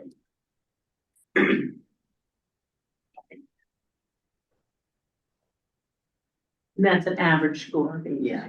Can someone call Ben and ask him for more money? Yes. It's not a fun thing to do because there's some, some really good projects. Well, I do think we should go into it thinking that over time, that I really like the idea that as money comes in, you know, Can you rather get us some than more money? going through this Go through some again, more people? we I'd like take to what we intern on got. that, yes. And in every meeting, Okay. maybe we'll Yeah. be able to, Learn from it. I think it's important to give people hope. Yeah. You know, if they don't make the cut today, that in the coming, they don't have to wait for a year for another process like this, that in fact, This looks like. you know, if they were in one of the 4 tiers, that we're gonna continue to look at those as funds become available. I also was hoping we could actually, now that we know who they are, it's really, I mean, I reviewed 2, for instance, that were tiny amounts, tiny amounts. And I couldn't even imagine people took that much time. And I feel like I should just make them part of my charitable giving at the end of the year, just send them the damn check and say, do not think about the recovery council, just take this $5,000. But my point is that it would be wonderful to be able to reach out to some that are project and say, call JT Gorman today. Call him right now, tell him you need $5,000, Gordon thinks it's a good project. So I wanna give people hope that if these, everything we looked at was above average. Like what we're on, everybody was better than 82, right? So they're good projects. You know, again, I don't like to harp with United Way, but that's what United Way does. They do tier 1, tier 2, tier 3. Tier 3 are told really that there's no way we can ever get the money.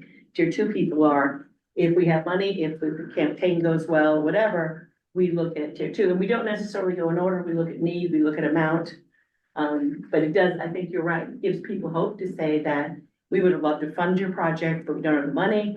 But again, because our money is ever changing, you know, once finance looks at it, we may discover that, and it sounds weird, you know, that we have $1 million or we had something left and we can go back. Why ask people to rewrite the grant? They scored well to begin with. And then again, I do think there is the issue of, I think once we go through it and look at that top tier, we need to look at counties where they come from. To make sure that we distributed in some way, not all of our money ended up in one county. Jason, do you mind going back to the totals for tier 1 to 4, just so I can see? I also think that, I mean, there's 50, if my math is right, there's about 50 that are below average. And even those, I think in the communication that Mary has, it's keep working. Mhm. You know, while your application was not found to be competitive in this round, that we hope you'll continue to work on this idea and, you know, if you need technical assistance, there's places we can send them, frankly. Including the Catherine Cutler Institute that's got Attorney General's contract to provide technical assistance to the other subdivisions and things. So I just think it's important to, they spend so much time on these applications, they really struggle that even of these 50, I'm gonna call them losers, these 50 applications that were truly excellent but did not meet today's threshold, that they should keep working. And I didn't- Ideas. Yeah, I didn't read any rest, so I thought, no. So the 12 million that we have to give away is for this, essentially it was like this year's allocation for 2024, correct? So starting in January, there's another feasibly 12 million that was for 2025, which is 24 million. If you combine tier 1, 2, and 3, it equals 26 million. So I guess my point is that I think we like work through it, because I think many of us I'm having feelings about good projects that we want to have funding. And so I guess my point is that we can allocate 12 million now, and in January, the next group can just say, look, let's not go back to the drawing board. There's another 12 million or 14 million worth of projects that made it into the top 3 tiers. Let's go start looking at those. And that could come out, I mean, it's really about figuring out how we contract all of this, because contracting all of this and coming up with the deliverables and the measurables, it takes some time. But there's appears to be money to fund Correct. the In our, vast yeah, majority of tier 1, 2, and 3 in the next year and a half. yeah, and Ben isn't here to answer that question. But I think we can do that, Liz. I think I just have to look at that chart.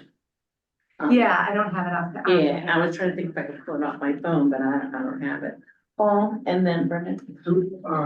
Prefacing this with, I have a conflict of interest and it is my area of expertise.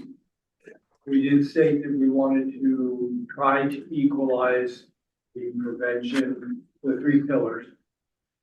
And it's quite clear by this that if we're going to do that with treatment, we have to really look at their tier 3s Right. and consider them strongly. Great. It's also good to look, like Todd and Liz were saying, like needs assessment, are we duplicating services in a certain area? And that's a, right. And we haven't gotten into the area where there may be projects that all the 3 of you have said, we support it, but at a reduced amount. And we may be able to fund more out of a tier 3 if we reduce it, if we find a couple of those examples in tier 1. There's probably 20. Yeah, quite a few, Yeah, you're not alone. All right, so, oh, sorry. And then Courtney's got a question too, but just real quick on Liz's point, right? You may know, and I can't remember if Ben's budget is structured on a calendar year basis or a fiscal year basis. It only impacts when the next chunk of money is. Okay, that's true. I can't remember either. I thought it was here. I thought it was calendar year too. Yeah, Like, 'cause I think we asked that and so we didn't have to go by it. Yeah, I don't know, for some reason I thought it was calendar year, but if it was mistaken. Courtney? One, I was not expecting to have feelings in a Maine Recovery Council meeting. I do not cry very often in public, and I don't like to do it. But the reason why I'm having feelings is because, and it's just so sad. Like, there's so many people that need our help right now, and we're just not gonna be able to meet that need. And like, all the people. So that is why I'm having feelings. I'm gonna try to stop doing that. But Mary, I was wondering if you could, do you have a copy of Ben's grant, Ben's budget? I'm trying to find it on the website right now. His spreadsheet. His spreadsheet, he's got like a very nice spreadsheet. Oh. I can remember Itself this year. I think it's under the finance. And Courtney, don't ever stop your passion. Yeah, you gotta keep being a girl. It's a good thing. I don't like it. It's a I good do thing. not like it right now. It is a really good, It'd be a problem if you didn't have feelings. the alternative isn't good. And it's because so many of those, like, we all know and have worked with in some way, and it's Mhm. deeply personal. Yeah. Yeah, you can't help it. It's, there's not a project I reviewed, and I reviewed, I don't know, 25, whatever it is, that I wouldn't have funded. There's There's couple nothing that I would have said. wouldn't There was a couple, yeah, I would say that. Sorry. There's a couple I said, they're asking too, I would question the money. But There's a couple that I read, I think what got me, there's a couple that I read in the fourth pillar that were just so good.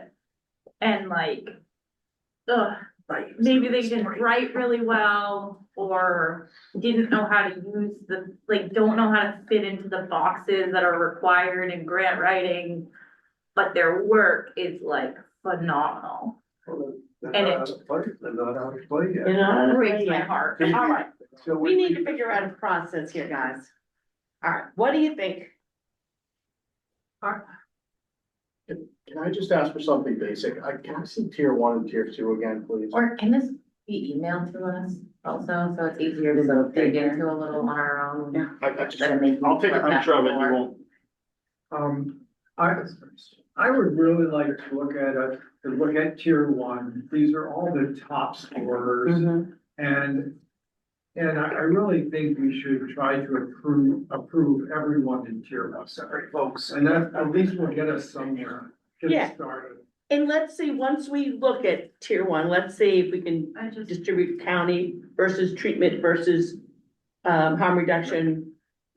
Let's see how it looks out. all of them? That's all of tier 1, yeah. Cool. The only thing I question is the two that are one is, There's a repeat, it's an accident, it's a typo. it's a typo. Yeah. One of them, day one. Yeah, it was day one. That's day 1. And we can't correct that right now. You can't correct that one. She's got to correct it in hers, but it's day 1, which is an adolescent. Thank you. Thank you. where? I can, but it's like every square, it would take me longer than I think anyone would like in this moment. Okay. But we are gonna email, I'm gonna send this out in an email to you guys and I can fix it before I send it to your email. Tier 2? So wait, okay. That's tier 2.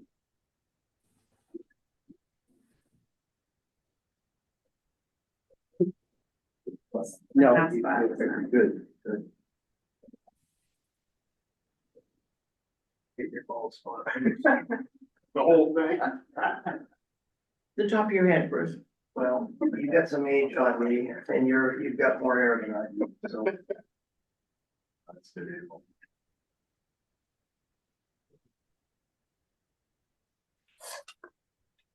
So let's look at tier 1.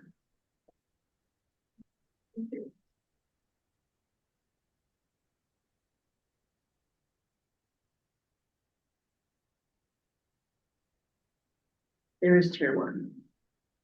So. Okay, yeah, show me tier 1.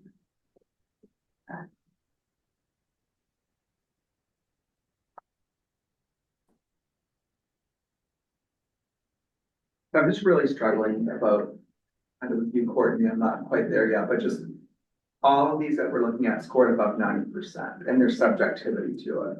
So for me, without sort of some concrete criteria, like going into, like even picking 5 to look at seems unfair to me. So the minute we dig into like the content of 5 proposals without looking at all 78 feels really sad to me. 'Cause to your point, to what court, so when I was seeing tier 4, I know a lot of the agencies, I know what they're, to your point, I know what they're doing. So I'm stuck on sort of like what criteria can like help us to narrow before we start diving into applications, because the minute we do that, that doesn't seem quite fair to the ones that we don't look at. And there's subject, like, we get a lot of reviewers, so it's not like United Way where you all. There's 110 reviews United Way. Given that, do you think we can approve tier 1? Can we just say you made tier 1, you got it? Well, I think No, we're not looking at the financial. the problem, Okay, then we're gonna have to look at every single one. well, I agree that if we look at one, We gotta look at all. then we gotta look at all of them at least. She's trying to find what, in tier 1, if reviewers said yes, with the caveat of looking at their dollar request, I'd like to see that, not drilling into the application, just to see if that's, I think she's trying to see if that's extractable, Paul. Because then we could, maybe that would allow us to say you're gonna get less, and, which is so horrible, but it just might maximize. Well, I think Liz was trying to look at. And frankly, while I would I mean, it can support if I stop the that, screen share, but. I wouldn't necessarily support it at these amounts, Yeah. because I think if we could squeeze some of the money out of that, then we can, do more in tier 2, 3, or 4. Okay, so the question is, out of the 23 tier 1s, how many of them said, not that much money? And did any of them say, I wouldn't fund the project even though it's scared time? Oh, I say That's- that sometimes. What did you say? I did that as well. If even a good score, did the evaluator say, I wouldn't fund that? That's the point. At So, the time. I did so that. are those 23, how many of them did an evaluator say, no, I wouldn't fund it, and how many said not at that budget? I did a lot of talking about it. I have a question for our lawyer. I'm just trying to spread. Can I ask him? You can ask the lawyer. So But I just. I'm struggling We'd be here. with how much room that we have, for instance, knowing now what part of the state the project would benefit. So let's say that we decided that, well, this is too loaded towards this region of the state, and actually removed a couple projects, even though they scored at between 94 and Correct. 100. Do we have the ability to do that? To not make an award in a negotiated contract for a tier 1 applicant, because we are applying a filter of geography. Just like we're applying a filter now of relative balance between the 3 pillars, we can also, if we looked at this list and all 3 of these organizations were in Portland, Maine, and all the work was in Portland, Maine, we would never approve all 23. I mean, I think, that's part of this review process. And, I don't think, I'm not aware that the council has told the applicants that if you meet these certain criteria, that we will fund you. It So I is the think- pleasure of the council. So it's not It has to be, that's why we were appointed. I mean, I haven't reviewed the review criteria, but my understanding is that the council still has the flexibility to, you invited applications knowing you were gonna get more than you could fund. And I'm not aware that you said, if you meet this score, you will receive funding. Yeah, we never said anywhere top scores will be receiving money. The other point, I mean, sort of related to what you're saying is, if you do an analysis of what Dr. Vinsel said, or maybe it's Joe, of like, what are the specific criteria, that we're gonna fund and, and it's, let's say one of the criteria is geography. And as you said, there's already a ton of stuff in Portland, so we're not gonna do a thing in Portland, whatever the thing is. So we're gonna look elsewhere. I mean, it sort of raises the question of, if you look just within this universe of the applications, and you see a lot of applications for a given area, do you have information outside of the application to understand whether they're, like, what the level of need is in that given area? Otherwise, like, does that area actually need 5 projects?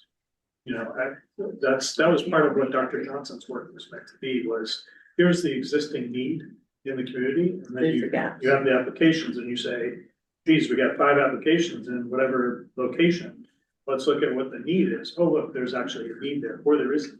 I mean, I think the point we're at now is similar to where we were when we voted some projects in December. And the needs look different in August and today. Mhm. And it's the same thing, like, I mean, I scored 29 applications. And probably recommended 25. You know, maybe a few with some financial adjustments within it, but I mean, I really thought, I'm very joyful that we're gonna be able to support these many activities. That things that a year from now will really be making a difference in rural Maine. The fact that we can't do them all, Courtney, does not make me sad. I'm more the glass half full person.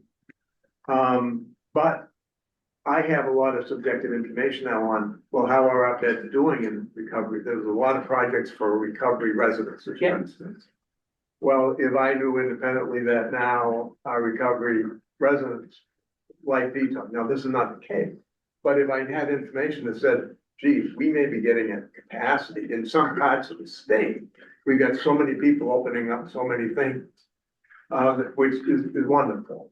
Then, you know, I might look at this list and remove a couple of projects and say, really appreciate your plan, but actually, I don't think need in that part of the state right now. So, I mean, I feel like we just got clarification from council that, yeah, nobody's entitled to anything. And that we can apply those filters because we really want, that's why we're here. We want to absolutely do the things that are impactful, that fill the gaps as they exist today. And as they exist in the months that these projects will be rolled out. Courtney, just, Yeah, I'm gonna try to do something hard because it doesn't feel good, if but it isn't math, is it? no, it's harder than math. Actually, I do have one question.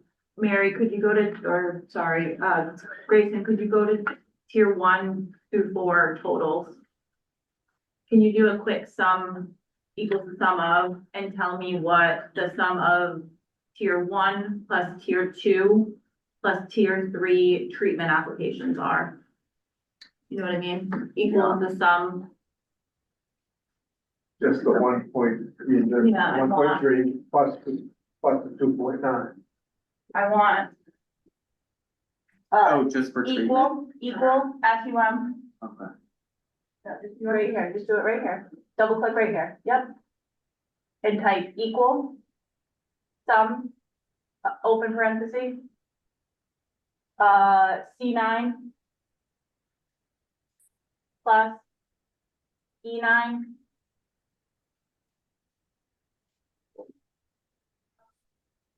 Plus. No, it's not 9, 8, if you're just doing treatment. No, hold on, I've got a point. Plus G8.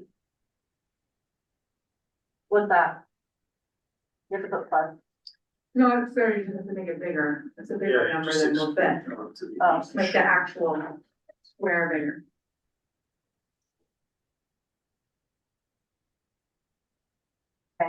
Enter. And then, yeah, okay, all right. So that total is 14 million, Wait, right? what were you So are you trying to doing all 3 I'm trying pillars to do in tier 1, 2? tier 2, and pull in tier 3 treatment, Okay. because treatment did so, no offense, terribly, in comparison to the other one, this is still not terrible. But I'm trying to pull in tier 3 treatment into the equation, and the reason why I'm trying to do that is because it gives us a more reasonable place to start from. But that's 14 million. Yes, I know, but it's a more reasonable place than 43 million. And now start paring back the requests. Yes, Yeah. or find money. 20% off our. Every one of them. Okay, so what you're saying is you're gonna look at this more at how much we have per pillar,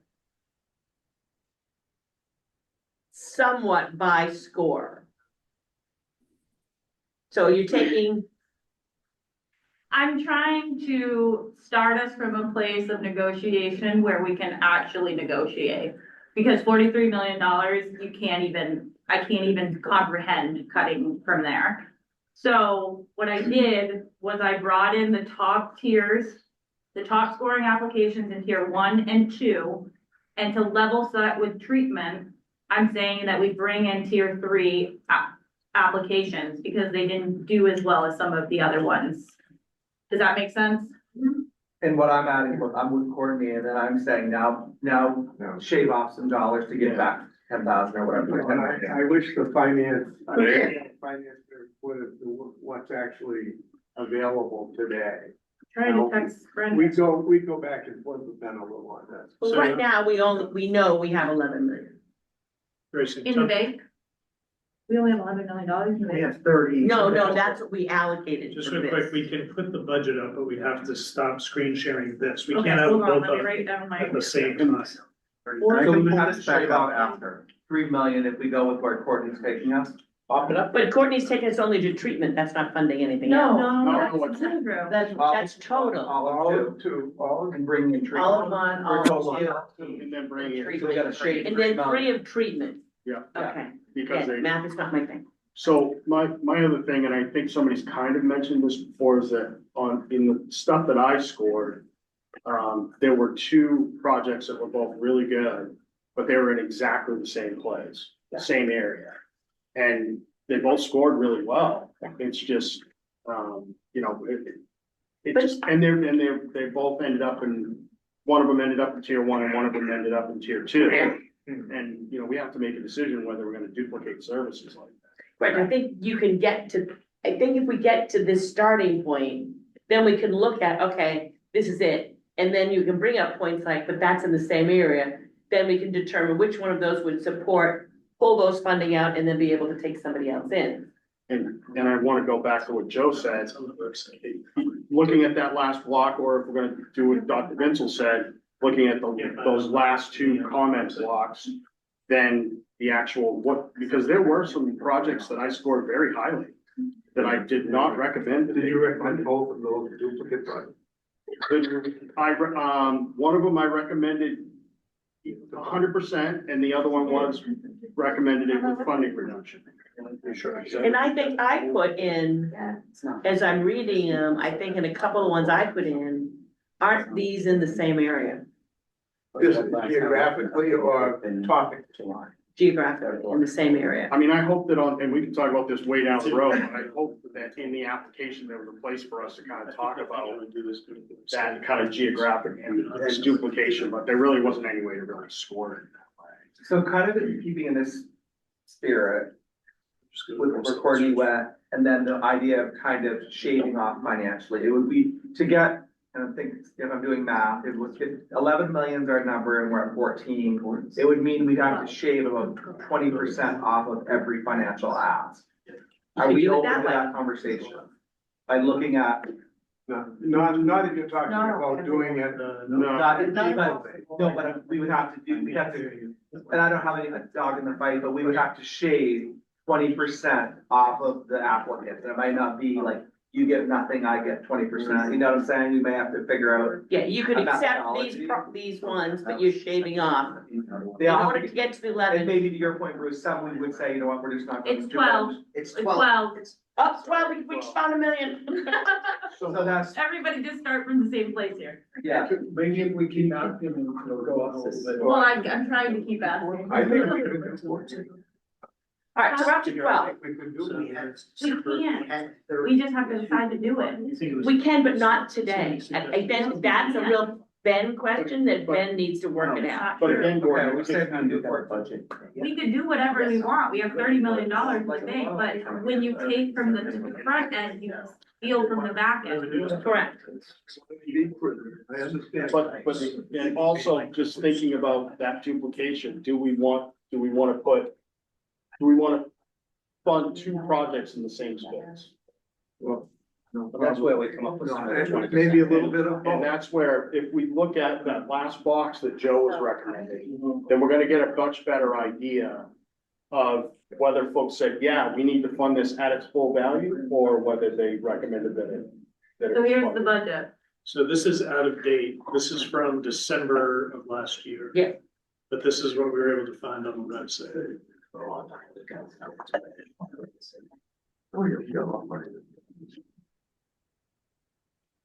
Yeah, this one's been done a couple times over. Well, what I'm gonna suggest is that we shave off what we can, Please. so that will get us to 12.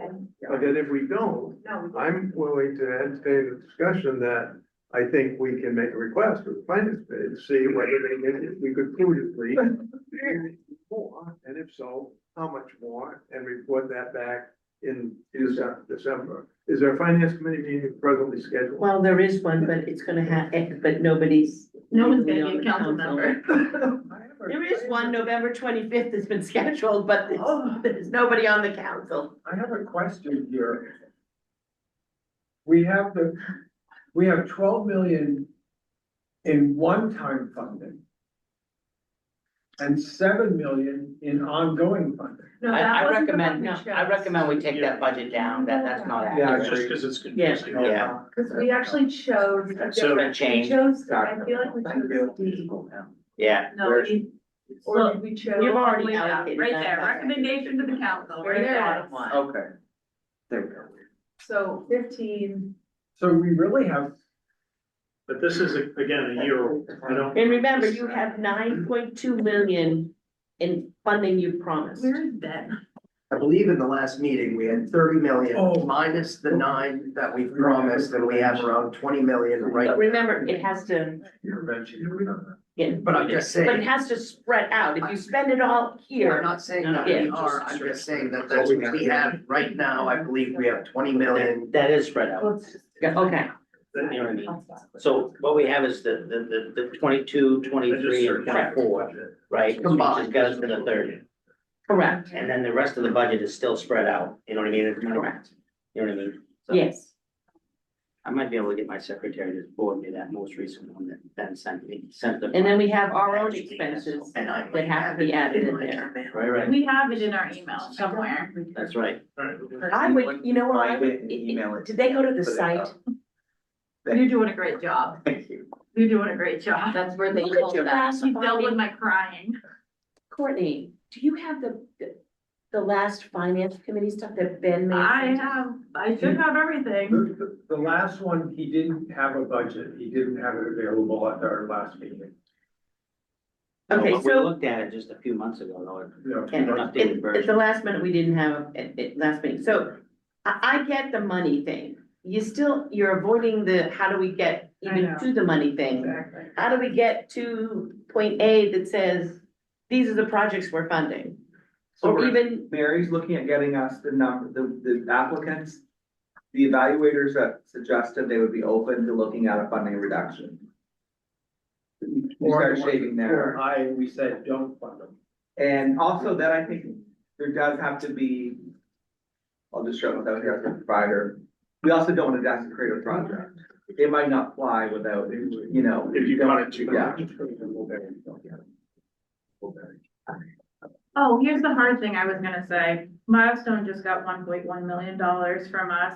That was for detox, their That's- project, this is is for the different. Blueberry shelter, it's a different project. I just thought the same thing.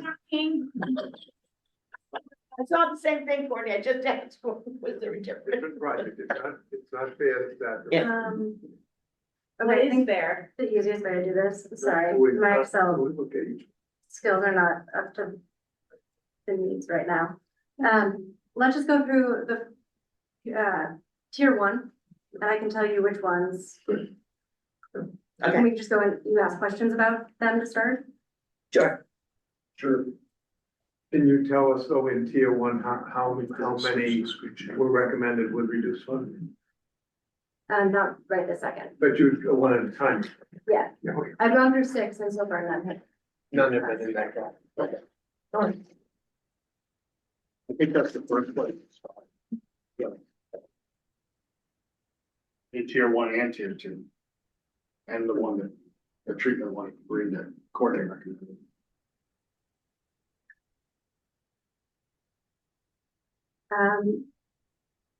Greater Portland Health,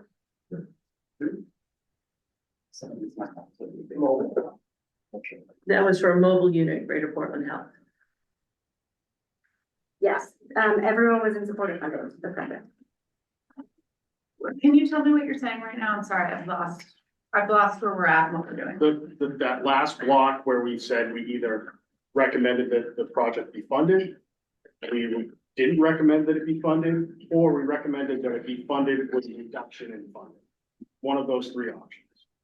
So Portland Public Health was number We're one. starting at the top. Portland, Greater Portland. Yeah. And they're requesting a mobilized Yeah, unit. So can we say yes? The top one. They scored the highest and everyone said, all the raters said to fund it. And we could say yes. Okay, No. so I just want to clarify the yes. We're not voting on the yes, we're saying yes, and we're moving forward. Because what I want to be able to do is, I don't want Portland listening and saying, yes, sir, we got the money. And then we look, we say, well, that budget, we're looking at it. So right now, can we collectively say Portland is, Greater Portland, that is on the list? But we're not On what list, Pat? I'm saying On- move forward. on the list to receive a grant. I think Courtney raised her hand before. I was one of the scorers of this and I remember what it is, so I don't know if it is helpful for me to tell you. Oh, that would be helpful. Okay, so my recollection of scoring this is that it is a mobile unit serving some of the most marginalized, unhoused people in Greater Portland with harm reduction and OUD treatment. And I scored it 100 and I recommended its funding because it is targeting the most marginalized, unhoused people who were the greatest risk in our risk assessment for overdose death. Okay, so we're gonna, sort of agree that that will be on the list. What I'd like to do, Pat, I'd like to go further. I'd like to say, let's fund that. Let's approve that grant application. And how much was the grant application? 600,000 and the budget was reasonable. I scored it 100. Because I think at some point we have to start saying yes. Okay, that's the pleasure of the group. We also gave them a startup funding through our opioid settlement funds of Cumberland County. And it scored the highest on our project out of all the ones. It was and they're doing an excellent job, but we don't have the funding to support them ongoing. Motion to approve Greater Portland Health's application. I'm sorry. You're not, okay. Just a question, right? Because I don't disagree. We gotta get some things done, but if we're gonna shave and reduce, can't we just look at them all and then shave and reduce where we need to? You know what I mean? And approve those ones that we want to, like this one. I'm not disagreeing with you, but I'm afraid if we approve this one, we don't approve the next one, we go down to the fifth one, we approve that one, we don't approve the seventh and eighth one, we shave some of those around. I just don't like the optics of it.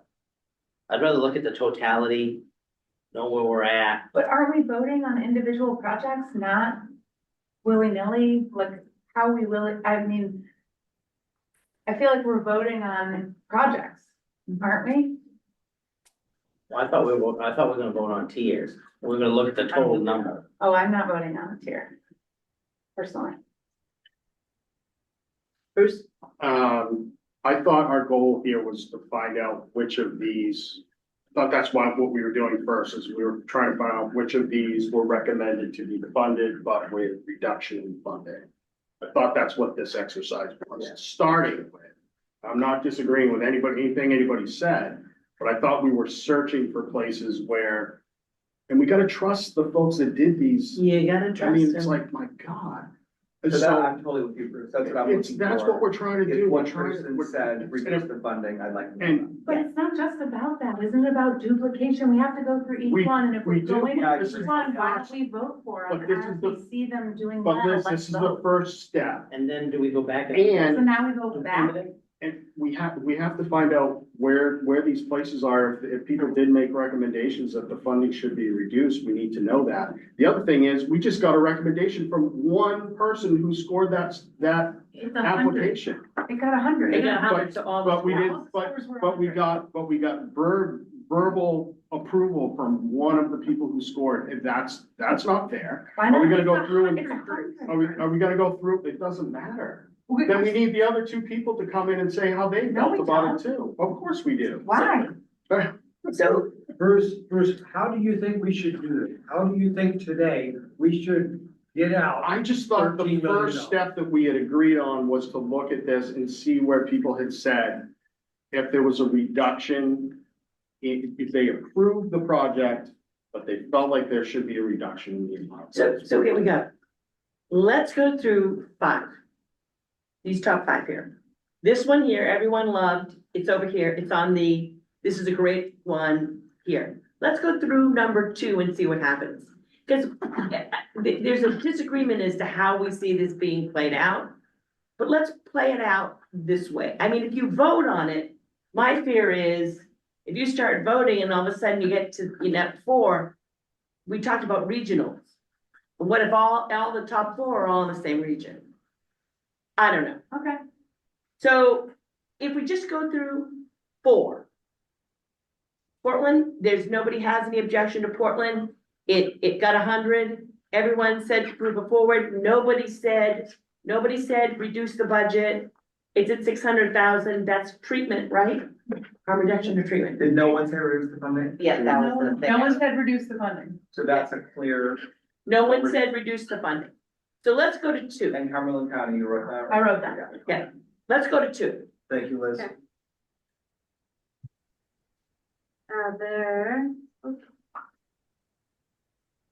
There was one.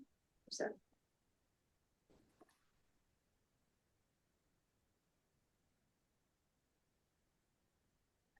2 people said I'm in support of awarding funding to this project as is, and 1 person wants to award funding with changes.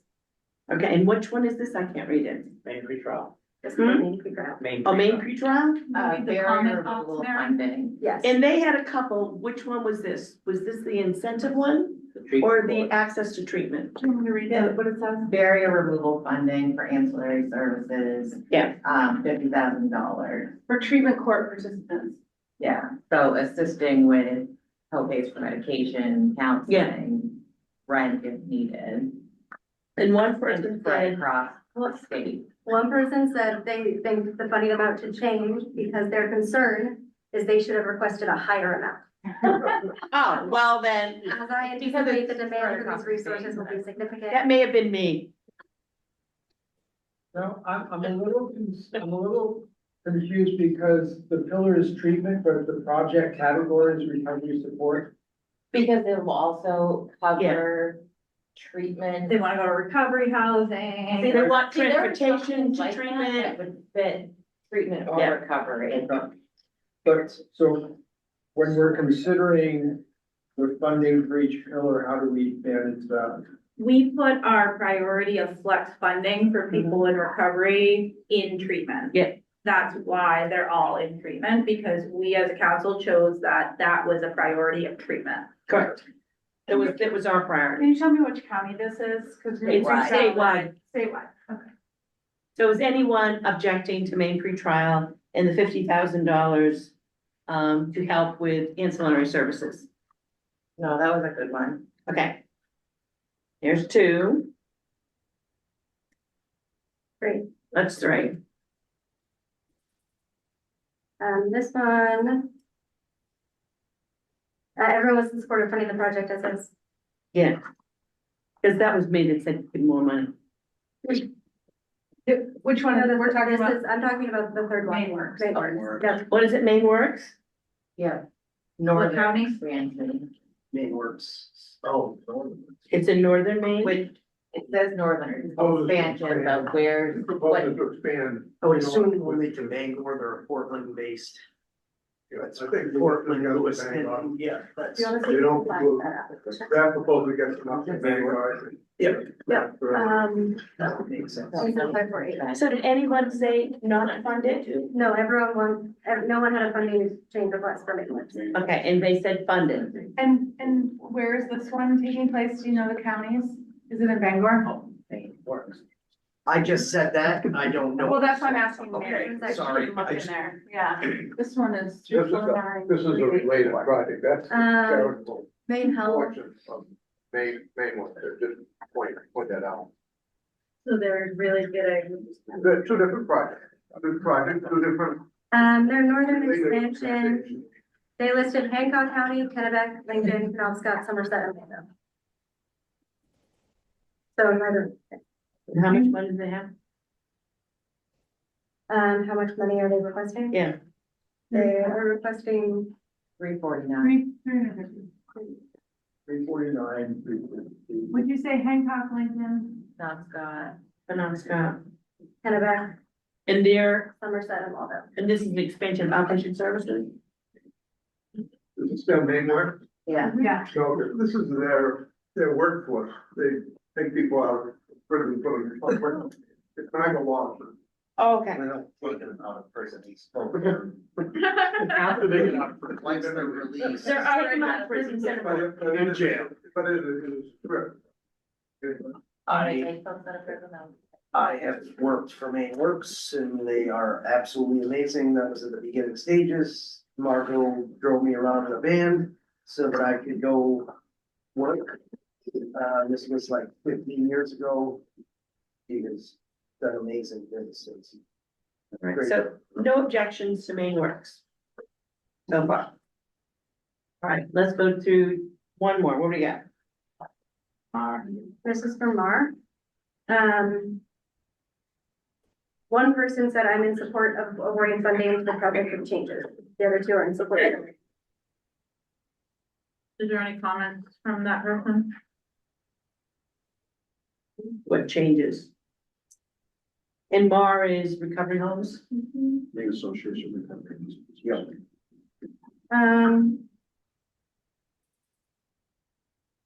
This person questioned the amount in the budget for office supplies and postage.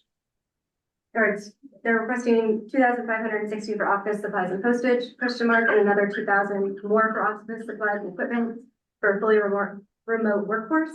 I think there are a few minor items that could be reviewed and feel like legacy items from a history of grant applications from a bygone.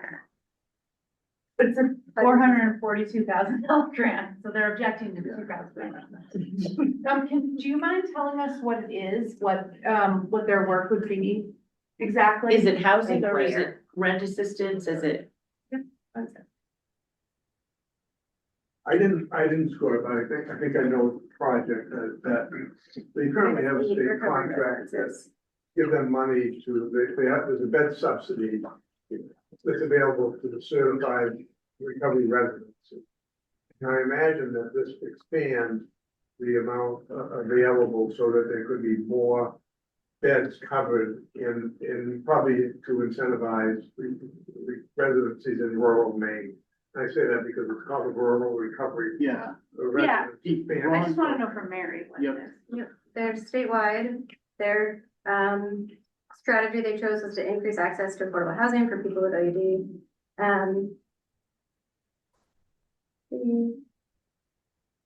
Whether they pinpoint any particular counties, They say statewide. but it is does say rural. But we only have 2 recovery residences in Worcester County. We have one tiny one in Washington County. Yeah. This says, And they're as I'm skimming through it, in Maine, Mar has helped over 30 operators to establish 87 recovery residences. However, despite our best efforts, 4 counties are still without one, even one recovery Hold residence. on. Go ahead, sorry, they're talking behind me. I Yeah, can't just hear use you. that a little.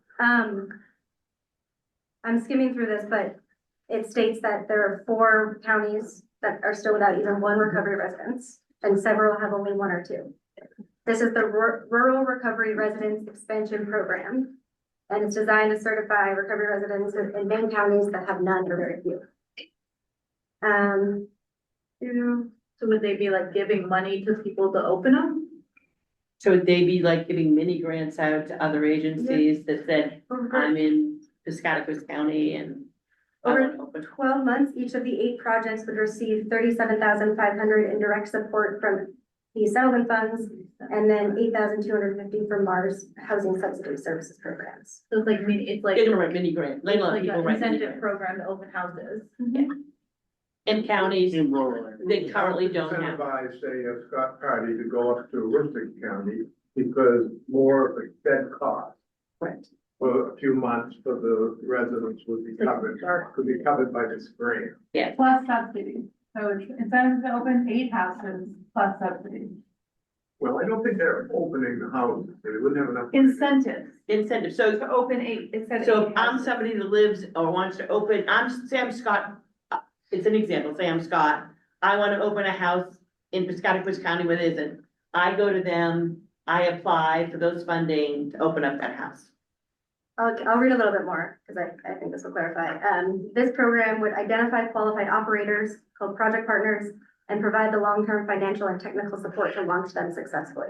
8 projects in these underserved counties will be identified and supported, from locating a suitable rental property, making sure the property meets National Recovery House standards before the lease is signed, developing a communication plan.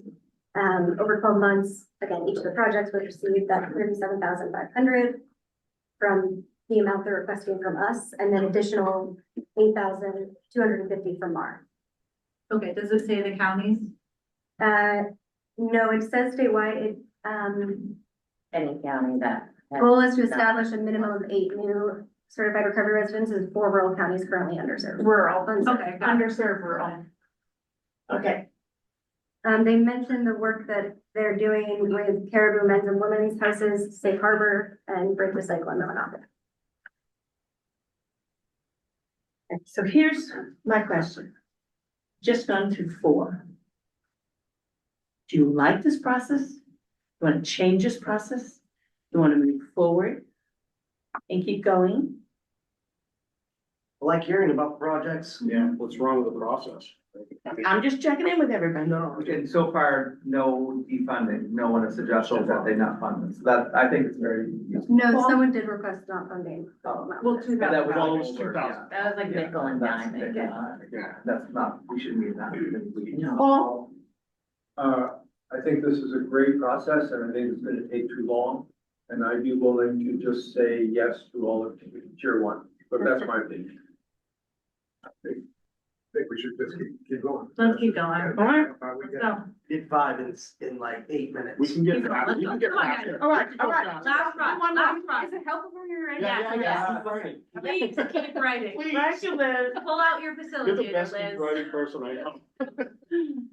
All right, who we got next? Being pre-trial.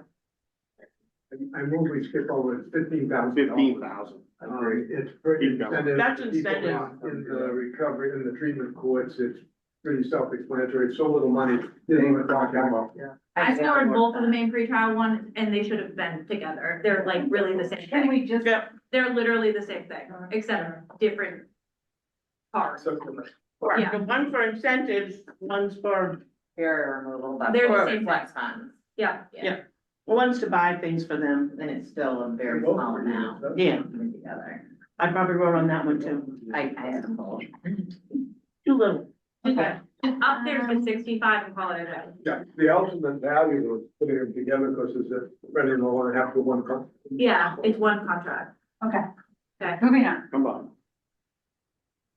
ERC. For main pretrial, for the one ending in 1, 2, 3. Is that what we're on? We moved We're on. on Portland Recovery Community Yes. Center. Yeah, we like them pre-trial, that's gone. Oh, okay, one person is in support with funding changes, just a heads up.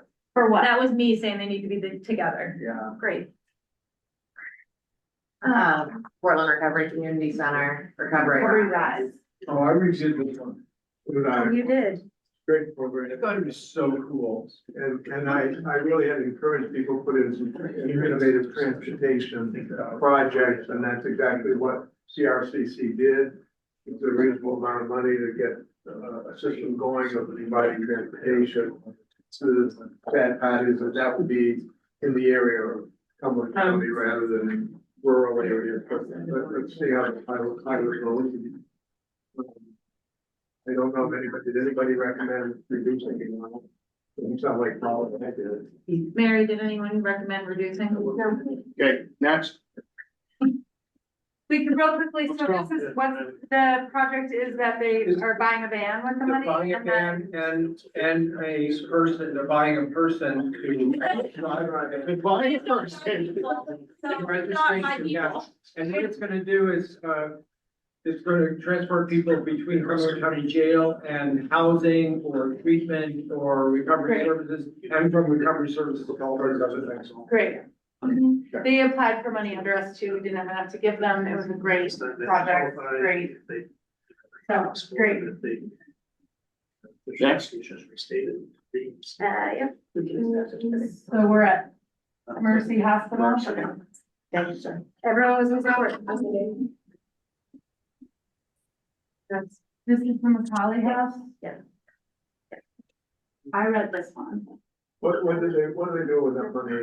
So this Macaulay House one is to expand, it's to expand to, Winter Street. So it's essentially to take, Cham is opening a house on Winter Street and they will get 10 units within that and essentially do the same thing they've been doing at Macaulay, but for women with teenage children. And they're adding in work around adolescents and support for the adolescents that are there. It's an incredible project. So it really is an additional, Mhm. Oh, it's an additional, but in Winter Street, where they're gonna have a administrative office, and then they'll get those units, and those units will come with vouchers. Is I it mean- Cumberland County again? It is Cumberland County. The only thing I'd say Where about there's Collie some- Northern Light is that they're all over. It's Yeah. tried and true. They're after other money. They have one Bangor, right? We do. Yeah. Women come Like from that all one, over the state. yeah, to they're do it. so amazing. They're just changing lives. So I've reviewed it too. And this, Oh, yeah. this is bringing adolescents into the picture. Yes, All the women other and ones, children. it's small They- children. They do parent coaching. They're amazing. The model, I know, they do Yeah. have to think legislatively, but I mean, I hate to see it all go to Portland, but again, Well, it's a we're one gonna of a have kind. four, we're gonna have four college houses. yeah, Hancock, right. Oxford, Mascot, and one other rural county, so. Well, what I like about this one is it's got adolescents in it. All the other ones are small children. All right. If you haven't visited a Macaulay house or Macaulay residence, it's worth a visit. It's cool. It's amazing. All right, where are we? Project Dharma, oh, that one. We're at Maine Health, Maine Medical Center. Yeah, Project Dharma. And everyone was in support of funding. That's for that. Everyone was. And what's this project? Sounds treatment. I think that you're. This is for Project Dharma. No, that's recovery support, sorry. Wow.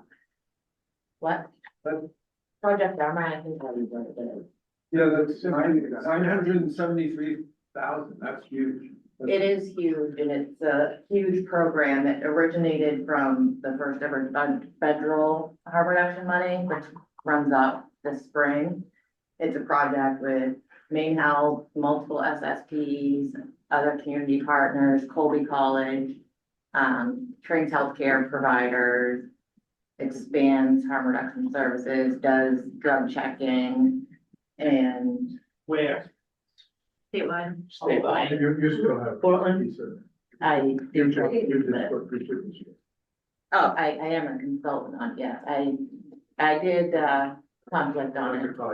I do not have a conflict, and I will just say that I got harm reduction supplies from Project Dharma. The xylazine wound kits are phenomenal. They are literally took care of it in 24 hours. All right. Where we So at now? does it essentially take the same project and expand beyond the period of the Yes, federal can you support? continue it Mary, you have on? no objections on that? Nobody. And it's statewide? Yeah. Is it considered, is it under the? Harm reduction. Harm Harm reduction. There's four drug checking machines, there's one in Sanford, there's one in Calais. Majaya. I'm sorry, okay. Guys, I don't know where the All right, other. where are we? Portland, Lewiston. Nine. We're at 9? All right. Frank Miller is next. That's Maine Health, Maine Med, no, that's Strength in LA. I reviewed this one. Everyone is in support of funding the project. And what's this one? This is, Everyone's in. this is a, collaboration with, the Lewis and Auburn Chamber of Commerce and, some other people to, increase, job access to people in recovery.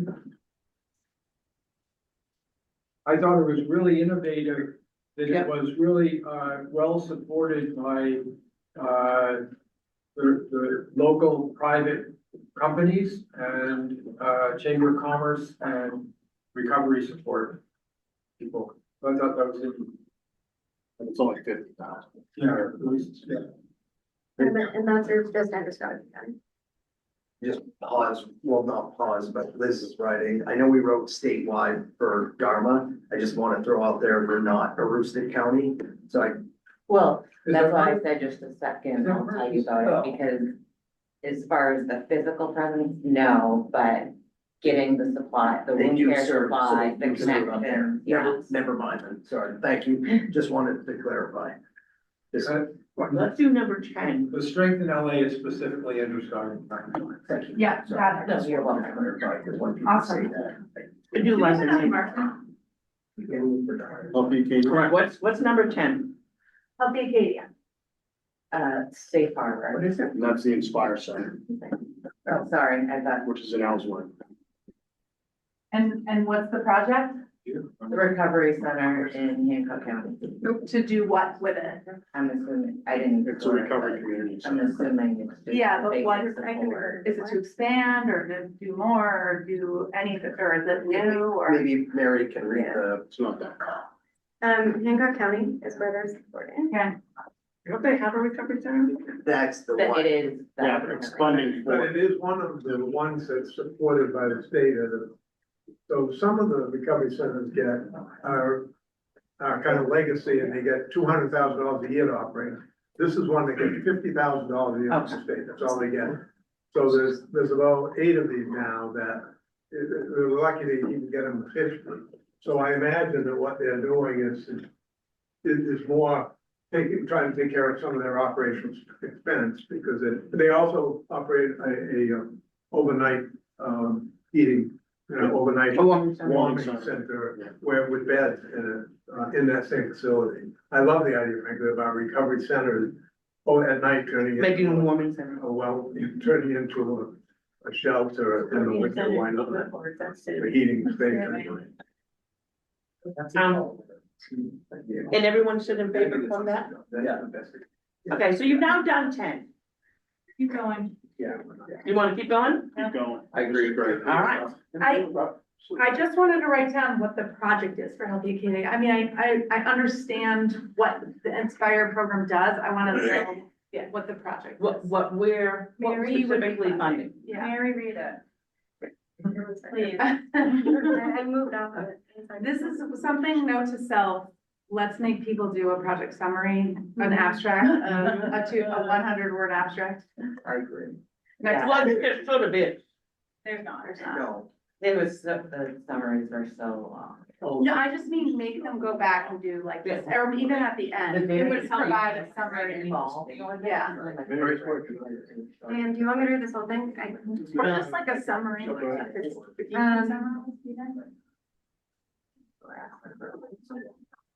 The mission of Healthy Acadia and the goals and impacts of Inspire are in perfect alignment with the intended purpose of the council's settlement in order to address, I think it's the second question, Mary, that has the project activities in it. Yeah. I think it's the second one.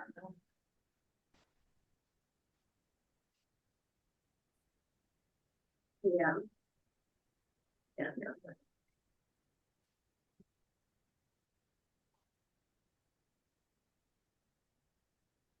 Okay.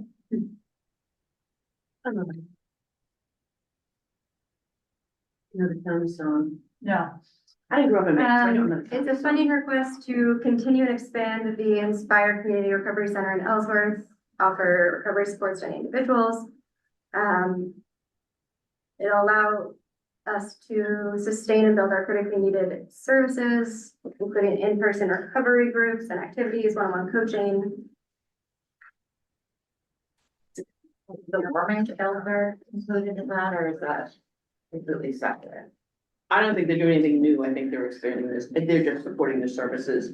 If you know what Healthy Katie, they have an extensive service. They got recovery coaches, they got fucked up meetings, they have community events. So this is really supporting their already current program. So their project activities, Inspire will provide at least 300 unique individuals with recovery support services through 1,500 cumulative actions, implement at least 25 unique evidence-based support groups and support programs.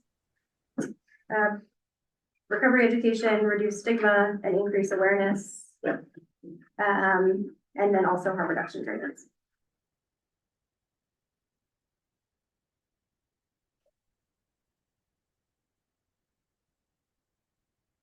Trying to see a distribution. That was Hancock. Okay, so how do people feel about where we're at? And everyone was in favor of. On that one, yeah. on that Still, project. no one's requesting a dollar decrease, so No. we're. It's the only recovery center, community recovery center in Hancock County. It's been there about 4 years. It gets a very small amount of state money and they do an incredible number of things. Great. Okay, so we have 10. All right. On to 11. Can I erase it milestone first so I can snap it? Sure. Thank you. I won't erase. I'll just move over there. Move my head up. I have a question. I'm trying to do the distribution as she does that. When we do these, do we think that this project hits all of those counties? Like, that's what they said. Right. So should I put a tally on every one of them? Yeah. Okay. It would be like, the idea is that they would have. I understand. I just didn't want to put too many tallies. Oh, right. Workforce development.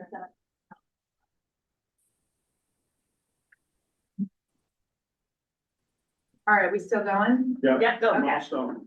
Milestones next, no issues with funding amount. Everyone's had in support of awarding this And funding. this one is, Milestone, low barrier. okay, so this is Milestones Low Barrier Shelter. And that's 300,000. Sorry, Waldo, I forgot you. Where's Waldo? Evidently it left Maine. And is this just to support their low barrier shelter as is, or is it for? So Low barrier shelter bays.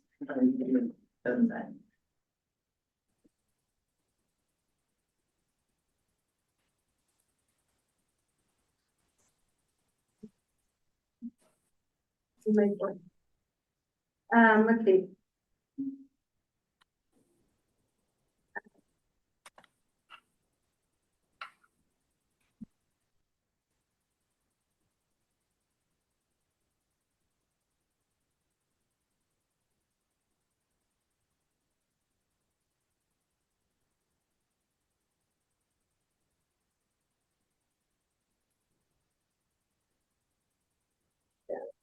I think most of it looks like from a glance. Yeah, the activities It's to do their current work and to support what they're currently doing. Again, it talks about, connecting the services.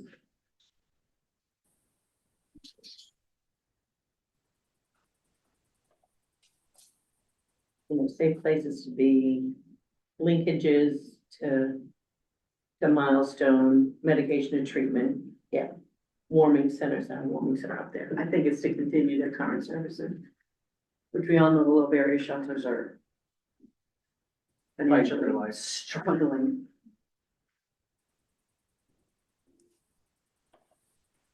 Okay.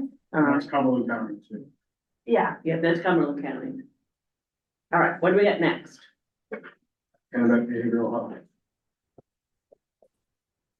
I can speak to this. Sunset County remains the only county without a recovery community center. I was corrected. Every time that I use the talk of Sangerville, saying Yeah. that that was the only council that they would pipe up because they wanted to do it, they've had funding, the state put out an RFP and then pulled it back. Mhm. And so they have, they've got a location, they really deserve this. It's a tough county, Somerset County is, and, we sometimes have a hard time rolling out harm reduction activities there in the Skowhegan area, so, I did not score this, but I know the project really well, and they really deserve it, frankly. Does Cape now have a facility? They didn't always, you know. They have Nobody said no. Everybody agreed to funding. That's all that happened, and it's all volunteer except for one person. They've got a really active coalition, the work that the Somerset Public Health does, and the work that behavioral health does up there, the Reddington hospital. Fairview. Ready to Fairview, they've got all this stuff, All right. almost, this is kind of the icing on the cake, they need a space, to welcome people to. All right, everyone's agreed. Nobody wants to cut any of the funding from the reviewers, so we're on to number lucky 13, Day one, J1. I believe I reviewed it's that. the only grant. change, right?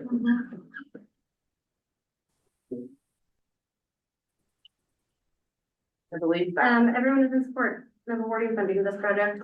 What are they doing? It's $200,000, right? What are they doing with it? I think it was 300, wasn't it? Expanding. It's a statewide project. Second.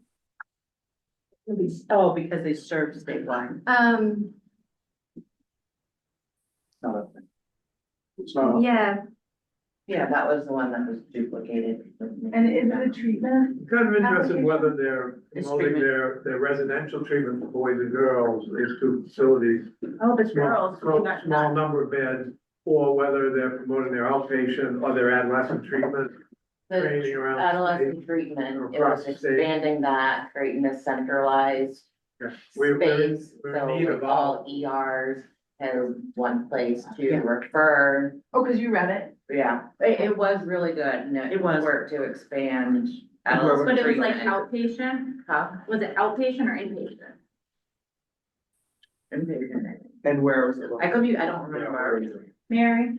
yeah. They Maybe? put it as Um, statewide because it would be the Uh-huh. centralized. for- Day one provides outpatient services that include medication consultation and management, full range of substance use recovery services, including outpatient counseling, an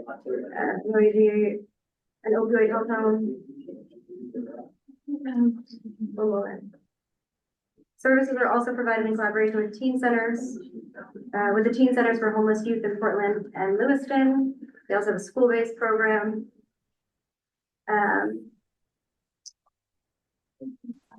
But the funding is going to.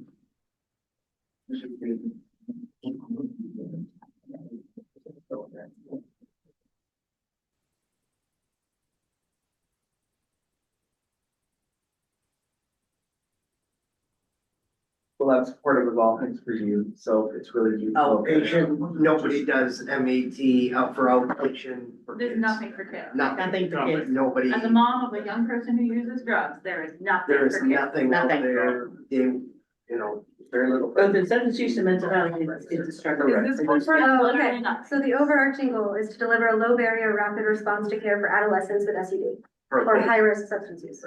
And is it So- 300,000?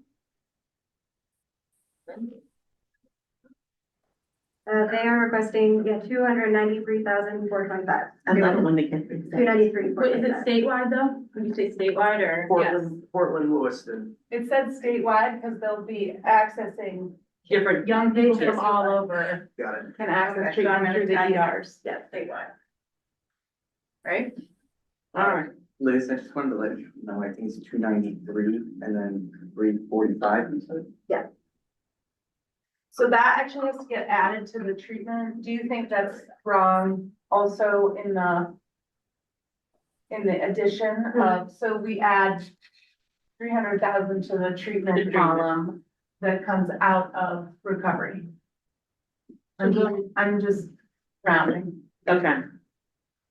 14. Should we go to tier 1 through 4 totals and do that now? Do you know what you wanted to? So really, there's also 550,000 less in harm reduction from the totals that Yeah. figured in twice. Right. So 500 less in harm reduction and 300 more. And so we'll just keep, we can keep going, but account for that at some point. All right, What was number 14? what is 14? United Recovery Fund. I saw that, that's the one that, the United Recovery Fund is a 501c3 that supports Maine Works, people can donate to it. They provide all the clothing, rides, you know, Maine Works itself is one of those, funky businesses that they got a name to it, so. B Corp. B Corp, thank you, there's B Corp Corporation, but, so they needed a 501c3 to do fundraising, so that as soon as the municipality, we're going to do that thing, as soon as they come out of the castle setting, they get them set up with a ride, job, clothes, boots. It's fantastic, and the state frankly has never given a dime to the United Recovery Fund or to Maine Works. So this is really a nice opportunity for them to get the kind of support. They're doing fantastic work on the ground and have a sound track record. We know that employment, along with housing and half a dozen other things, is really important to people in early recovery. So is that statewide? They are not statewide, but the other project brings them up to Lewiston and Bangor. They've been really Portland South. In fact, I was very disappointed when they expanded down to Portsmouth. They have found more friendly environment outside of Maine than we were able to provide in Maine. So now it won't be statewide, but the recovery fund would be providing these same services now up to Bangor at least. They're primarily available to the people they serve, right? It's not a universally accessible fund. Correct. It's not right. It's to support Maine It's Works. support Maine Works, yeah. And everyone said yes. No, No said reduction. reduction. Correct. Yeah. So it will be for the northern and southern, the north and south. Is that what you're saying? I don't think it was going north. Will it be for their northern expansion too, this amount of money, this recovery fund, or just for It their will southern? support their counties? clients, the people that are doing the actual, the people in recovery, wherever they are. Okay. They could now be from Portsmouth to Bangor. Okay. And Bangor's not really north. No. Just so you know. It is for Maine Works. Well, Maine Works, it says, they said Yeah. Hancock, Okay, so, Lincoln, Penobscot, Yeah. Somerset, Waldo, and oh, Kennebec. okay. Yeah, In my map, I'm not gonna tick them twice. I think that's one tick on the map. that's one. Great. Yeah. I think that makes Yeah. sense, of course. All right, are we at Yeah. 20? No, where are we? We're at 15. 16, We're at 15 now. 15. Maine General. That's kind of like a lot better. So better. Why didn't I? Maine General. Maine General, 2 people said I'm in support of awarding funding. 1 person said I'm in support with funding changes. Okay, Let me see if I can tell you a little more. what was the project? It says up here initiating mobile harm reduction services in central Maine. And where? Central Maine. It's kind of back in Somerset. This evaluator said the 20.1% indirect cost of the project seemed high. Oh, like a hospital. Yeah, And then this is a strong project in an urban part of our state, not sure how far the mobile outreach will impact, and pleased with the emphasis on pathways to recovery and harm reduction. so basically the only comment on funding was in the budget. Was there indirect, and there's nothing you can really do about the indirect. But That's what it is. I thought we put, didn't we say 15% or did we say whatever they have? So whatever they want. We said a recommendation, I think, Yeah. but people could. But we also said that we wouldn't accept if we didn't like it. Right, correct. We had the option to say it's too high, but we didn't give it a real number. Which counties were these in? I'm sorry. Kennebec and Somerset. So this is expanding their current syringe service program. So It was a technically- mobile unit. Which you're about to give money to. which technically, yeah, we're getting ready to give money to, which they, the 2 sites they're certified for. So they'll be getting 300,000 from us over the next 2 years. And then on top of this, it's another what? This is 550,000.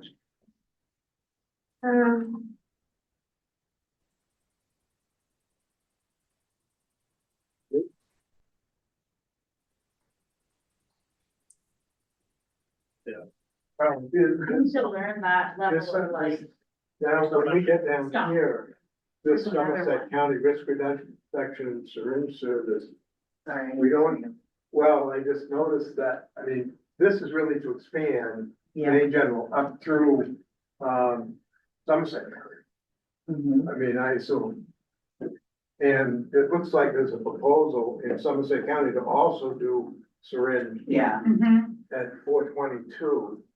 So that, there might be some overlap between Maybe those some two. duplication. Could we look at the other one? Could we look at the Somerset County one real quick? Yeah. We can go out of order. And also, I wanna know what's 550,000 for?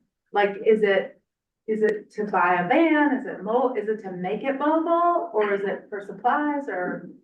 I think it, You have their budget. I think it was all of the above. As I remember, I looked at this one, there was, in fact, it was probably my comment about the administrative fees, but yeah, it was a purchase of Yeah, vehicle, that's fine. staffing, right? And I really thought the emphasis though was mostly on northern Kennebec County. Yeah, I Um, could have misspoken because they could go to Albion, Right, Burnham. and now I could have missed Somerset County Park, but I don't doubt what you're saying, they're all a blur to me. Sorry. Kennebec County is big. It's a roof ticket. It is, Also, there's nothing in a roof ticket. correct. They will They had nothing there. There will not be any off-take cap, I think was the only. I'll be honest, as much as we need harm reduction in syringe programs and not, now there already is a syringe program in Waterville. So as much as we need that in Kennebec up through Somerset. $1 million. $1 million. $1 million to provide us, When one of them already getting yeah. 300,000. I mean, I favor, I mean, I love what Not sure, people do at Maine General, I really do, and they're terrific. But I probably favor this one here, because at least now you have an existing syringe program, and I mean, they may be appropriate for a reduction in money. Help them Can out we a little do bit. that one next? So Can we go out of order and see what number is that? Can you see it, Justin? It's number 27, it's the last one. And, Chastity, we are giving Maine General money. They're the ones that's getting the 300. Yeah. Yes, they have two certified sites, Okay. Yeah. like within a few days, they're getting a $300,000. Okay. 150,000. This year and next year. Yeah. Yeah, I wasn't sure whether we're doing all the things together. Yeah, that's an excellent point. Okay, I just wanna, for yeah. the same project? Well. For certain service. All right, so we're gonna SNP, yeah. switch down to number, Wait, we have an issue, actually. okay, oh, I just wanna clarify, are you sure, Mary, that main general application talked about Somerset County? Talk there. 1 second. Oh, because you think it's just kind of back. I thought it was just going to Kennebec County. did you find it there? I could be wrong. Grayson already looked at it. Is that- Oh, can you see them, Grayson? You can see them. too? We have some, most of them, but not all. and not that. You're asking if Maine General's. in Somerset?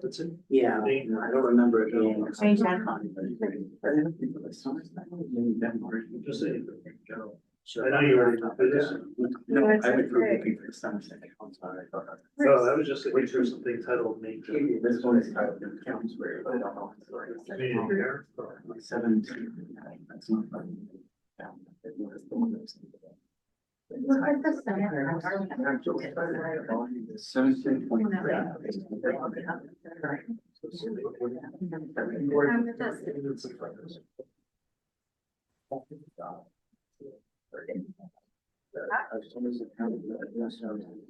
Yeah, because you even fund that. Yeah, those are services they have in place right now. That's not the service, right?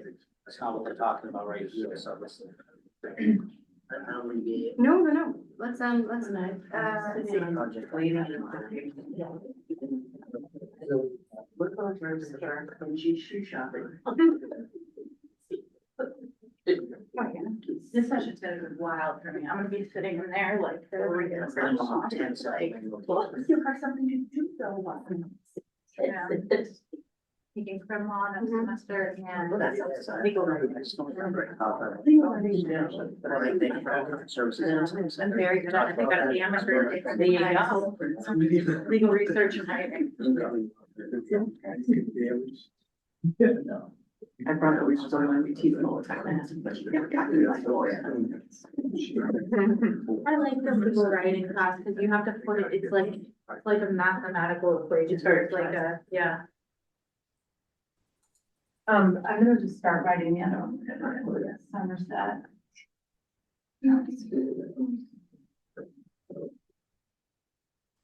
Do you get a break? Winter break. Yeah. SSP. Enjoy your family.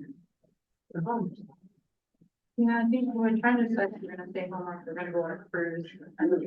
I like being near water, depending on warm water. I've never found one.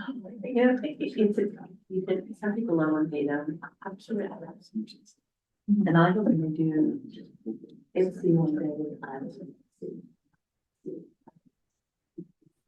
My granddaughter is going to go a 2-week one in Europe. and I definitely said, So my knees are operating on, I can't walk. We have less than an hour. We're doing very well. We got to 16. 23, right? I have 23 in the 23. tier 1, and then there's only 6 in tier 2, so. Correct. So we're cruising, we can get for 10 more? 10 more? yeah, I don't know. I mean, it says. Somerset and Kennedy, but Until the, but right on top. County your survey. It doesn't say it. Well, no. There's a lot. A lot to. You know, they were here. Messed up. Where are we just gonna lost the thread between? It should have been right up front, name, location, area served. Yeah, it's okay. Because it is an issue, because when I was reading, I'm saying to myself, there's a sort of blending like. Well, and which one, and we had, I didn't, the whole like. You know.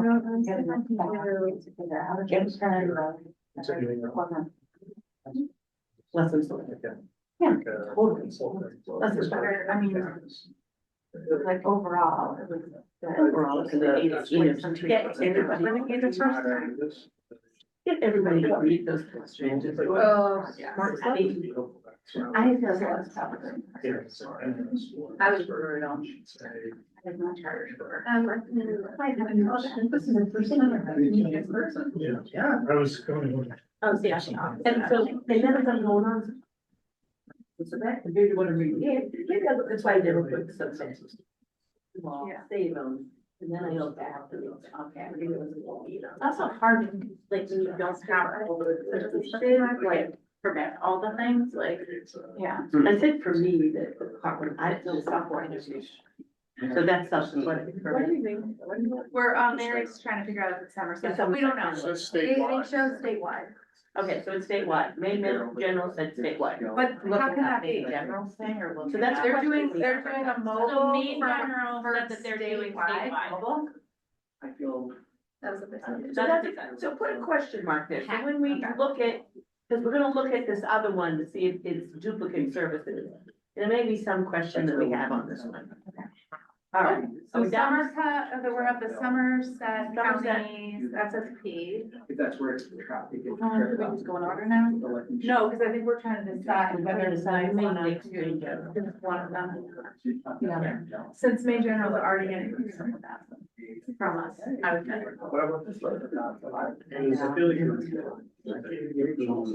Give me a second. I literally never can. Just don't have to do this. Well, you can't do this. Mary, is that KDH also? That's wrong. It's just, Or is it? yeah, that it is KBH. It is. Is Somerset County Risk Reduction and Stream Services, KBH? It's KBH. KBH in this Somerset County. Yeah, but KBH's Recovery. property over here is really different. It's for the recovery center. center. This one would be harm reduction. Okay, so what's this one? So-and-so Did anyone say no? I think we should not fund organizations twice. It's like two. Yes, someone said, no one said no, but someone said they're. Wait, hold on. Funding changes. What's Did they say that? what the Say that funding again, change Mary? was? No, I have to get there. One person said they are in support only with funding changes. Somerset? This is the That's last. the last one. Yeah, Yes. Somerset SSP. There's notes about indirect costs. Also, the 80,000 office space seems high. Whoa.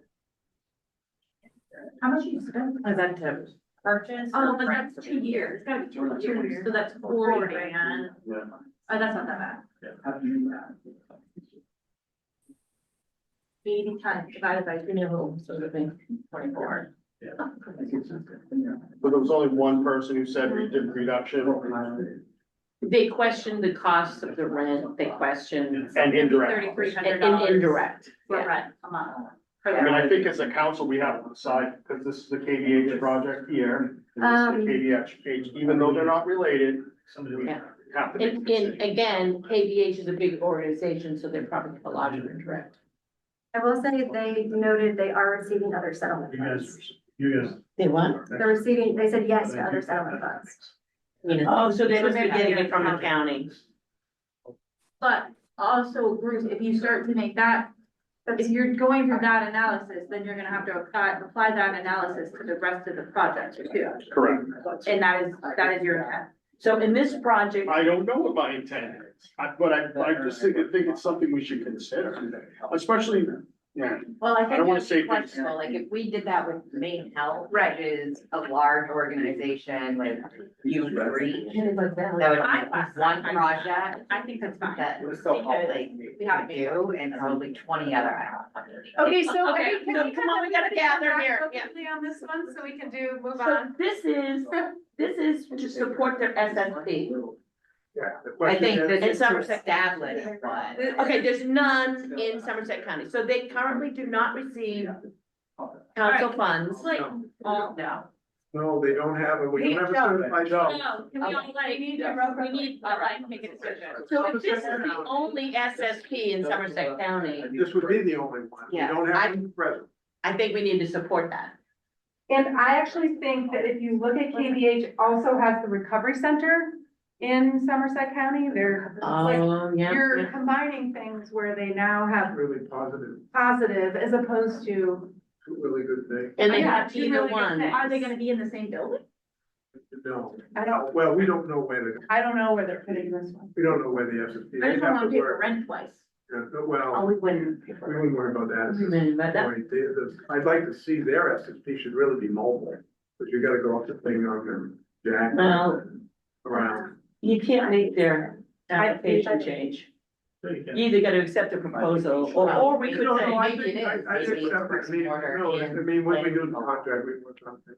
No, I think it's a great proposal. What are you gonna do with Maine General? Did you? Well, that's what decide- we're asking about, whether or not we should, they are already getting 300,000 from us. They said they were statewide, not Somerset necessarily, Kennebec and Somerset, and it's mobile harm reduction for 55,000, 550,000. We want to buy a van and drive around northern, We don't really know, we couldn't.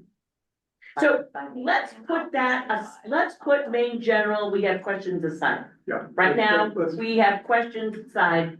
The question right now is, and I feel, I understand that, that's just my opinion, that some not giving one agency multiple pockets of money, but in Somerset County, if that's the only SSP and that's the only recovery center, I would go for both of those. Yep. I don't have misgivings about it. Yeah. No, no problem. No. Because again, if it was Penobscot County, I might think Take differently. 15, take Maine General off the table for now, For Yeah, now, for now, and pending more information. Correct. Looking at it now in more detail. And fund If I find anything, I'll let you know. and fund All right. 60. yeah, that's just a all right, are we pending, keeping Somerset County Yes. SSC? Yeah. let's go. Absolutely. absolutely. This is not black, this is, okay, this is red. So now we are on to Larry Levante. It was loud. So that's a Rumford Recovery Center? They're about to Oh, that's close right. on a regular basis. Yeah. Yep, What? Because of lack of funding or Mr. but I mean, they all, lack of money. They need the money. They need the money, that's why I'm like They're- excited they're- that they're on the list. They're in the category that I mentioned before that Inspire was in. They're one of our newer places. They only get $50,000 a year from the state. They've expanded into additional space. Paul and I have been there probably half a One dozen person wants times. funding. And so they really do a good job for what little money they have. And I strongly support this. I think I was one of the supporters. I also just wanna say there's nothing in Oxford yet. I scored them also, and I really like that recovery center. I use it a lot. I go there a lot. My patients go there a lot. They would come to the emergency room when I was in the ER. I'm a big supporter of that. Keep it, but what was the, but there was a thing about some funding issues. There was one person, two people weren't supportive of funding as is, one person wanted funding changes. Their note is, the amount of funding requested is higher than other established community recovery centers applications I've evaluated. Perhaps the council could approve this grant with funding to match other recovery centers. That was actually mine. That was my comment. There we go. Yes. You want them to get more money? No, they were asking more than a couple of the other recovery centers I had. That I reviewed, and I thought, maybe we should just give all of those ones that want the recovery centers that are up and running. The same amount. Well, that gets So into like what when they they all, have that need. we also have them supported over. Yeah, they're all not created. And then through Courtney's efforts and her organization, we have money for the recovery center July first, right? Yeah. $2 million, and that will be done through an RFP. So these are just supplemental things Yeah. to help them support all our activities, recovery coaches, and 12-step meetings and all that, because they're in they're in a really rough area. Rumford, Mexico, Pittsfield, high overdose rates. And they're making a difference up there, and it's operated mostly with volunteers. And they've enlarged the space, and I And think that's it's not an absolutely, exorbitant. It's not a lot of money. $150,000 a year. It's not a lot of money. Yeah. To operate what No, they're it's not a doing. lot. Okay. It's good. I have no problem with it. Larry Levante. Is that the circle listening? Yeah, you were, Yeah. Yeah. It was like a they I turned saw out more that. people there than most of the other ones. And we had a massive parade. Oh, yeah. They had a huge parade. What is 18? 18. MCD, oh, excuse me, Maine Health. No, Maine Health. Yeah. Just Maine Health. Harm reduction program, what is it? IHRT, Integrated Harm Reduction Program. $860,575. All right, we had one person who's in support of funding as is, two people were in support only with funding changes. Their notes are, Oh, that's I'm not clear how wide the service area will be outside of Portland. Budget is not clear on the full amount requested, 860,000 or 1.4 million over 2 years, question mark. Another person said there's no clear weaknesses in the proposal except the high dollar figure. 865,000 potentially displaces many other projects with no other source of funding. No, we're Maine Health right there. What is the project? It's a harm reduction program. I feel like we probably need more of a chunk of the projects on there. We'll have to see if we have it in writing over here.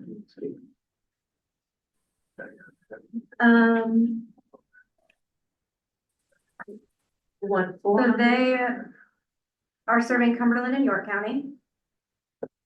So room for.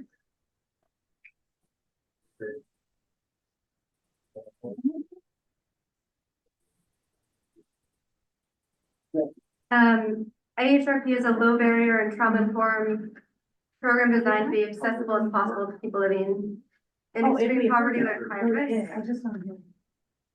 Wait, what'd you say? I missed it. Nothing that gave us that much information. Is this where they're basically doing SSP services with their patients?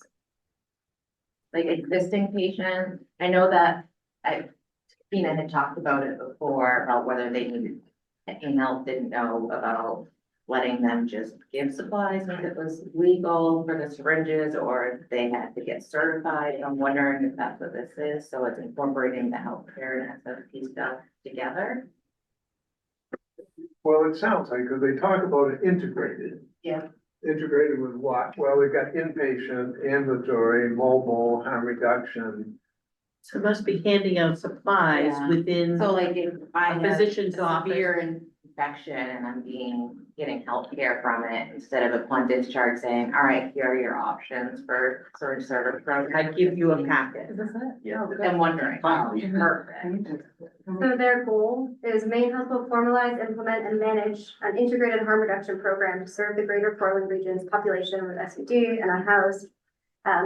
It'll strengthen working partnerships and alignment of Portland's healthcare and community-based organizations by establishing a transparent and structured system for distributing harm reduction supplies and incorporating input from patients and community partners. They will hire a clinical director, program manager, and an outreach case manager. They will operationalize harm reduction and kit and education programs through ambulatory, mobile, and inpatient/emergency department sites in Southern Maine. They have a letter of support from Portland Public Health. What is it? Is there a budget here? Did you say? Yeah, there is.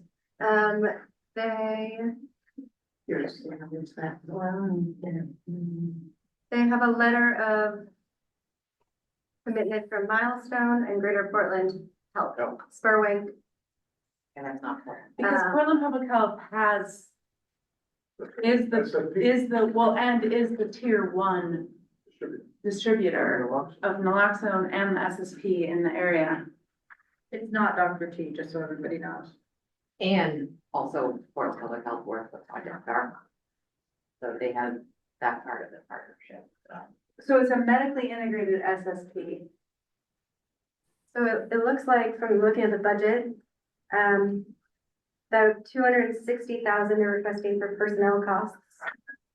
Fringe benefits about 79,000. Facility expenses are 427,000. So that's majority.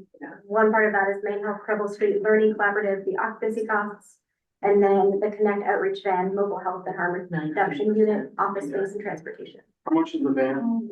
It doesn't say, it clumps all that together at 286,000. Does it? The project actually. was submitted, who's the project director? Like if the person that's talking, you have to. The project director Yes. is, well, here's the staff. It would be Deborah Rothenberg. Yeah. And then Michael Savage is the, LSW, Malia Haddock, and then they hire a Maine Integrated Health Harm Reduction Program manager and a medical outreach case manager. So I think I'm seeing here that it's medically integrated into their the service. It seems like they just said it's into their service site at the Learning Collaborative. Yeah. Bruce, to answer your question, they do clarify and say that Maine Health is also contributing the Connect Mobile Clinic for use in the administration of program services with launched last June, and that's a capital cost of 270,000. An operating cost of $8,000 a year. I think this will really be a great this is great work. I think this could be, when we take pause and kind of think about the dollar amount, it's a big chunk of change. But this will be really effective work. Yeah, and one of the comments was, it's a great project, but it seems that it's a little high. And that some of that funding could go to other projects. Well, they're asking for actually 1.4 million. Yeah. Yeah. What? And that was the question.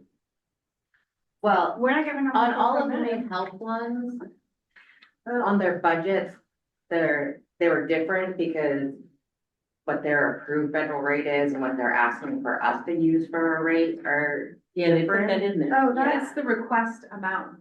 Is Request 1.4. 1.4 Is million. it Yeah, the so same that's at the 1 top too? I feel like it on the top was where the lower one was and the On bottom. the top, it says 860. Oh, Yeah. this That's what I happened, went by. this happened to me in every one of the Maine Health grants. And that's Every single why. one of their budget places are different, and I don't know why, It's that approved There were rate, crap- bottom left corner, they, but it's by a lot, Cassidy, like. Well, it's $100,000. it's $500,000 difference. yeah. So they messed up their budget. I would say table this one and go talk to them. Yeah, well, and besides, adding on to the fact and thinking about this one, there's already 4 in Cumberland. And to think about. Or another- SSPs. No, Or things one- we're looking at Projects. funding there for projects, I'm just thinking about it. so adding Question I another have one, is none of $6 these dollar amount. I prefer to hold that till we go through the None other. of this project is doable. Yeah. Yeah, why not? Because Because it's harm reduction. It's harm Is it reduction. because it's harm reduction, none of this is billable? Yes. Correct. All right, are we tabling that Or one? we're or gonna just table, putting it we're aside? gonna table main health, we've got too many questions. The budget is really high. And we're gonna table. Well, it's also the budget is unclear. Yes, So it's not yes. just, I don't even know what to put for a budget amount. So we just lost Either- 1 point. I just don't want something to harm get reduction, it. 1 point. We just tabled $1.9 million harm reduction. And the one in Maine General is harm reduction, isn't it? Yeah. Can I talk about the one in Maine General just really quick? Yeah. So it says right here that, where is it? So they already have a ban in place, that they're using now that they've had some, that's part of the in-kind cost they put in the budget. They're gonna expand into Somerset County by deploying mobile exchange staff by health educators and a registered community health nurse, which I think is different from the other project. And they put an emphasis on pathways to treatment. And they're But, not serving Kennebec, they're serving They're Somerset. they're serving rural Kennebec and Somerset County. And they want to expand into 10 communities that they're not in already.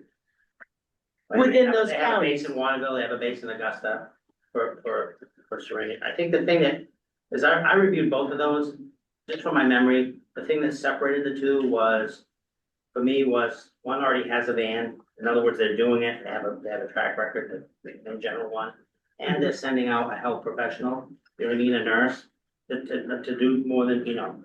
And they really put an emphasis on pathways to treatment, which I was impressed with. I'm not saying there's anything wrong with the other one, other than they seem to put more emphasis on mental health. The Somerset County assessment. Thanks for the clarification. Not sure that helped anything. All right, so these two are still like, Those two are a little bit clearer with Maine General, though we have a decision to make. But, we'll want to move to the next one. Who's next? We have to skip the next one because that's the wrong title. Okay, So Franklin County Sheriff's Office. Franklin County Sheriff's Office. recovery. Oh, Vicky and Erica, they still. Both of those, MCD Global and. What about Court of MCD Justice? Global? Oh, MCD Global, sorry, is next. Okay. Yeah.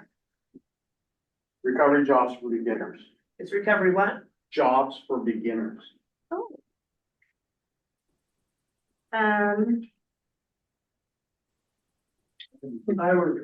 Everyone said I'm in support of awarding funding to this project. There was no naysayers. Well, I didn't think it was a ton of money for, I know the organization, we know well, it's a program that they already have going. And this expands it or continues it for a period of time, that employment, 165,073 list, And this is working with the jail. It just says career coaching. I have a conflict of interest that I need to say out loud. I am one of the mentors for this program, so I do consulting work for them on the side. And Okay. do you wanna know about what it is? Yes, Okay. you can say yes. It is a program that trains people in early recovery on recovery basics, recovery job basics, so like recovery coaching, mental health and are getting information about how to get your MERC or your CADC, et cetera, and just kind of gives them the pathway. It doesn't actually give them the certification, but it gives them the information about how to get the certification. And then you get paired with a mentor and we help you create a career action plan. So like guidance. Does it say which counties that it will operate in? It currently operates in rural counties primarily. There. So more than one county. Yeah, I don't know if, I kept my hands off this, so I don't know what the application says. I have a conflict of interest too, and they just do amazing. Well, I thought this was a really good project. I reviewed it. I thought this is very good. it doesn't feel complicated, no. All right, I love that project. Okay, Franklin County Sheriff. So what, can you say what they, if we're gonna take them, did they say which counties they'd be serving, so I can put them, or did they say statewide? Do you remember, Paul, if they were rural counties or which counties they were in? I do not recall. I Okay. apologize. Let me see. Here, the flyers for the existing one you're doing, list counties. I Yeah, wonder if those are the same. We had nothing in Washington, York, or Rooster. or Dadahock, or Franklin. Well, there are some that are rural counties, but yeah, not yet. I'm just gonna say it's statewide for now. Yeah, we got 20 minutes. I have a quick vote, if I have to have a forum before we leave. On another unrelated item.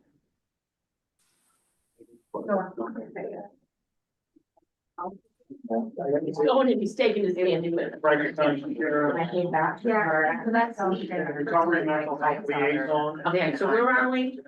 They're like her father. Go back. Back to I us. still have these. No, I know. 200,000. Coverage support, it's a diversion program, mental health liaison. What is it? Mental health. Mental health liaison. Oh, for the, For the sheriff. For the sheriff. Sheriff. I reviewed this one. I thought it was a really good application. My concern was how does it fit in with the current mental health liaisons that are embedded with law enforcement? And how does it, and also with the options workers? Gordon, Wait, we need to pause on this. It looks like there was a mix up with the three of these, so hang tight. Just scoring wise? With the labeling of things, and so It would be easier to share that with me, I'll pull up that copy, rather than trying to. 22, 23, and 24. well, Yeah. this has all personnel, this Yeah. has all the evaluator info, which is the public. No, the other one that you have, that looks like the one I have. 95, Maine Family Planning. all right, let's go to main family planning, sorry. Okay, so I'm gonna take this. The sheriff comes down. For now, so we. I scored this one, it's a mobile, STD treatment for MOUD and, female reproductive care in Lewiston. And there might be another town, but I remember it being Lewiston. It's Lewis and Auburn. Lewiston, Arwen, yeah. You said mobile. Mobile STD treatment and reproductive care targeted at recently released / unhoused individuals. I know a little bit about this because the family medicine residency is gonna be involved with it, but I'm not directly involved with it. I think the plan is that they're going to do, it's a combination of Planned Parenthood along with, residency. They're gonna have a mobile van. They're gonna use it for, treatment of unhoused people as well as reproductive care for unhoused people. Sounds amazing. The residents will be involved in it for teaching. Cool. I think I scored it 100. Oh, wow, I think I did. I may not change your mind, but can I respond to Dr. Vincent's question about Franklin County before I have to go? So I didn't review this for obvious reasons, right? But in general terms, we don't have mental health liaisons embedded. There's only a handful of police departments in the whole state that do. And what they do is very different from our options liaisons, right? So, and what most of us have is an SUV, that co-occurring disorder. Most of the ones that we have with substance use issues have an underlying mental health diagnosis. So this is a co-responder, follow-up, kind of situation as compared to the options folks who focus more on the OD follow-up, and things like that. It's just a very different program. I'm not suggesting you change what you've done, just to answer your question. There's just not Okay. a lot, we're all headed down that path. But yeah, I'm assuming, without looking at it, that I'm guessing it's probably similar to that. Okay, thank you. Thank you very much. All right, Okay, But so we're not on that one. We're on family planning. Are we yay on the treatment? I mean, this is a treatment one. Yeah. It's treatment is a It's big healthcare, project. It's healthcare for unhoused people. actually, everything. Women's health is kind of important right now. yeah, well, we should have talked in a lot of them. I'd like to be important just once. But I am familiar with that ban, and it's all types of healthcare. Yeah, I know, it may be different. I mean, it is women's health. We have it. Yeah. I'm making funny about how I might not be able to have healthcare anytime soon. So are we on mid-Maine homeless shelter services now? Yes. Is that where we're at? Mid-Maine Mary, is that- homeless shelter. Is that one okay? Can we do Is that one okay, Mary? That one's right. Okay, so mid-Maine. Homeless shelter. Low barrier shelter based That's right. OUD recovery That's right. support. Yeah, that's good. Did anyone score that one? That is in Kennebec County. And did anybody object? Says low barrier shelter detox and MAT. I might have done that one. That's not recovery. But it's a recovery one. Is it like connecting people? Low barrier shelter based OUD recovery. That's treatment. Not to cut hair. Well, I mean, we have to figure out what project it is. It might not be treatment. Some of them. Everyone's in support of awarding funding. Did I do that one? It's all very. No, you're gonna. Okay. Wait, Okay. 529. Yeah, 529, 914. I'm doing that. We need a 5-minute vote, and Brendan needs to explain. No, it's Maine Health, it's Clay County Recovery Center, not sure. Oh, okay. Oh, So the Maine Homeless Services, do we know what the project is to, is it for their general services that they already do or something different? Mary's looking. Oh, okay. Um, It's all like nail polish. I used to do that. Right.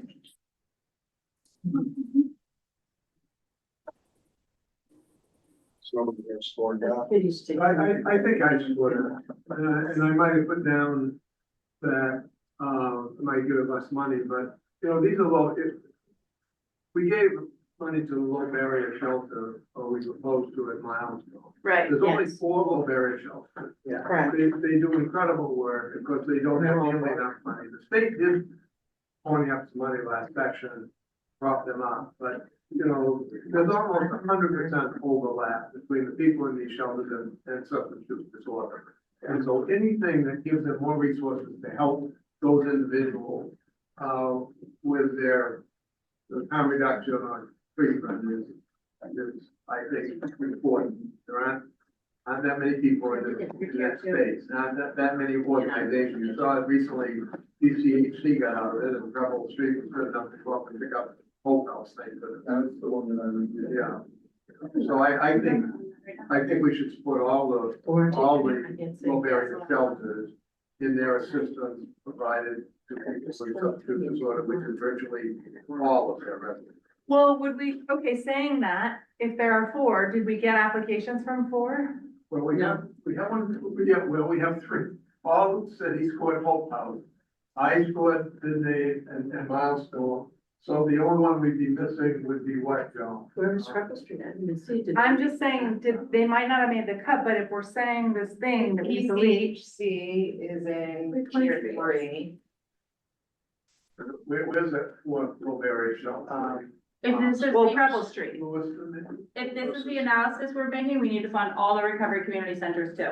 Yeah. Well, that's not necessarily true, because we can say low barrier housing, serving the low barrier shelters who serve the people who are most marginalized and unhoused, is different than just blanket covering the recovery residents. I guess I'm. That fourth low barrier shelter may have other funding. Yeah. They And all maybe there's other. care about But it. you have to base your decision on the information you have in front of you. Yeah, that's good. Good point. Well, I'm supportive in Maine, and I think it's. Yes. Okay, great. And nobody objected to the 530,000. Courtney, did you mark that as Kennebec already? No, I haven't. We haven't Kennebec. made a decision. All right, Are we making a decision? Do people feel okay about that one? Yeah. I think so. It's on, it's on, go, go, go. Okay, we already did 27. So we right? did, yeah, but we have to go back up to do, oh, there's Rebel Rebel Street. Street. Okay, there's Preble Street. So In did Portland we or do- Bangor? I would guess that that's Portland because. Yeah. Preble Street is Listed- now Hope House. Right, but it, Hope House is listed as PCHC in tier 3. Oh, okay. Okay, so what's this one? Rebel Street, Low Barrier Shelter? Is that what that is, Mary? I didn't. Oh, you mark have it, it, like, yeah. Let's look it up.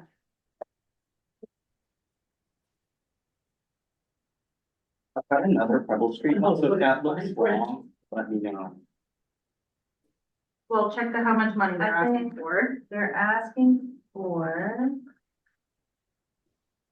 683, 683. is that the number? That's there? what's up there. Okay. Okay. There was one person who was in support of funding with changes. Is there one? Does this proposal allows existing staff at 2 homeless shelters in Portland to provide enhanced services to clients WD and as such is an important project? The applicant doesn't provide clear information on the role of other shelters mentioned. Mid-Maine homeless shelter and Hope House. The applicant, Preble Street, will incorporate this work into Hope House when it begins operating Hope House next year. I would like to see questions answered about the role of other shelters. Otherwise, it's an application for funding enhanced services to Portland shelters only, which is fundable but needs to be clarified. Because they're offering 100% of shelter guests experiencing OUD referrals to treatment and harm reduction services at their 5 low barrier shelters, Mid-Maine, Milestone, Penobscot, Hope House, and Elena's Way and Florence House is what it says in Okay, the. so this one. Yeah, I found that really confusing when I read, and I'm not sure which one of Preble Streets I reviewed, but one of them. And I couldn't tell if they were talking about all of their houses or just one of their houses. It was very confusing to me. Yeah, this one says there's 2 comments about this, that most of the budget is for staff. What is unclear is whether the new staff is to support the project or existing staff, and also how the merger of Hope House and Preble Street is reflected. Budget supports primarily case managers and staff in the Portland shelter with no mention of Hope House or Mid-Maine homeless shelter. How about we table it and ask them or how the Hope House merger has changed their application and if they can bring it together with one request? Well, and also their SMART goal says they're supporting the 5 low barrier shelters, which I don't know, exactly what that. Like TA support or financial? It says, it doesn't. It says Maine's 5 barrier low shelters will offer 100% shelter clients experiencing OUD treatment, recovery, and harm reduction services during the grant period. Brenda, do you need to leave and did you want to say your piece before you leave? Just what Pat's referring to, you mean about the conflicts of interest? Yes. I'm just trying to think about if this is going to be voted as a block. How, with conflicts of interest, you're supposed to refrain from voting. And so I'm trying to think about how to do that if this is going to be done as a block. My instinct is to identify which ones folks have conflict about. Do a block vote on all the other ones, and then do separate votes on the conflict ones. Okay. With scoring, we were excluded from a pillar. Can we do the pillar block with each one and? You Well, have that's conflict and that's more stuff out. I don't know if we have enough for. That's, I was just quorum counting. that way, but- Yeah, I was just counting for quorum. If we have 9 here, It's 2 online it's stuff. 2 online, And Eric may have to leave. right? I think like they're only doing Elena's Way and Florence House. Way. All right, so that one we're gonna put, we have questions. So yeah, like, I think that's. That's a question one. That it's just Florence House and Elena's Way. Yeah, it's just that the way they wrote the SMART goal, it incorporates everything, which Because I think they're It's measuring not that. their goal. Yeah. Okay, Like the matrix, I can Oh, yeah, sure. show. There's only either any yes or no, that's a for question. your conflict only. I think this one. Do you have any other conflicts in here? That's what I mean. You can get paid by anyone in here. You have two people. Yeah. You get paid by them? Yeah. We would have to do So there a question. So we're gonna put a question on this Pebble Street one until we get.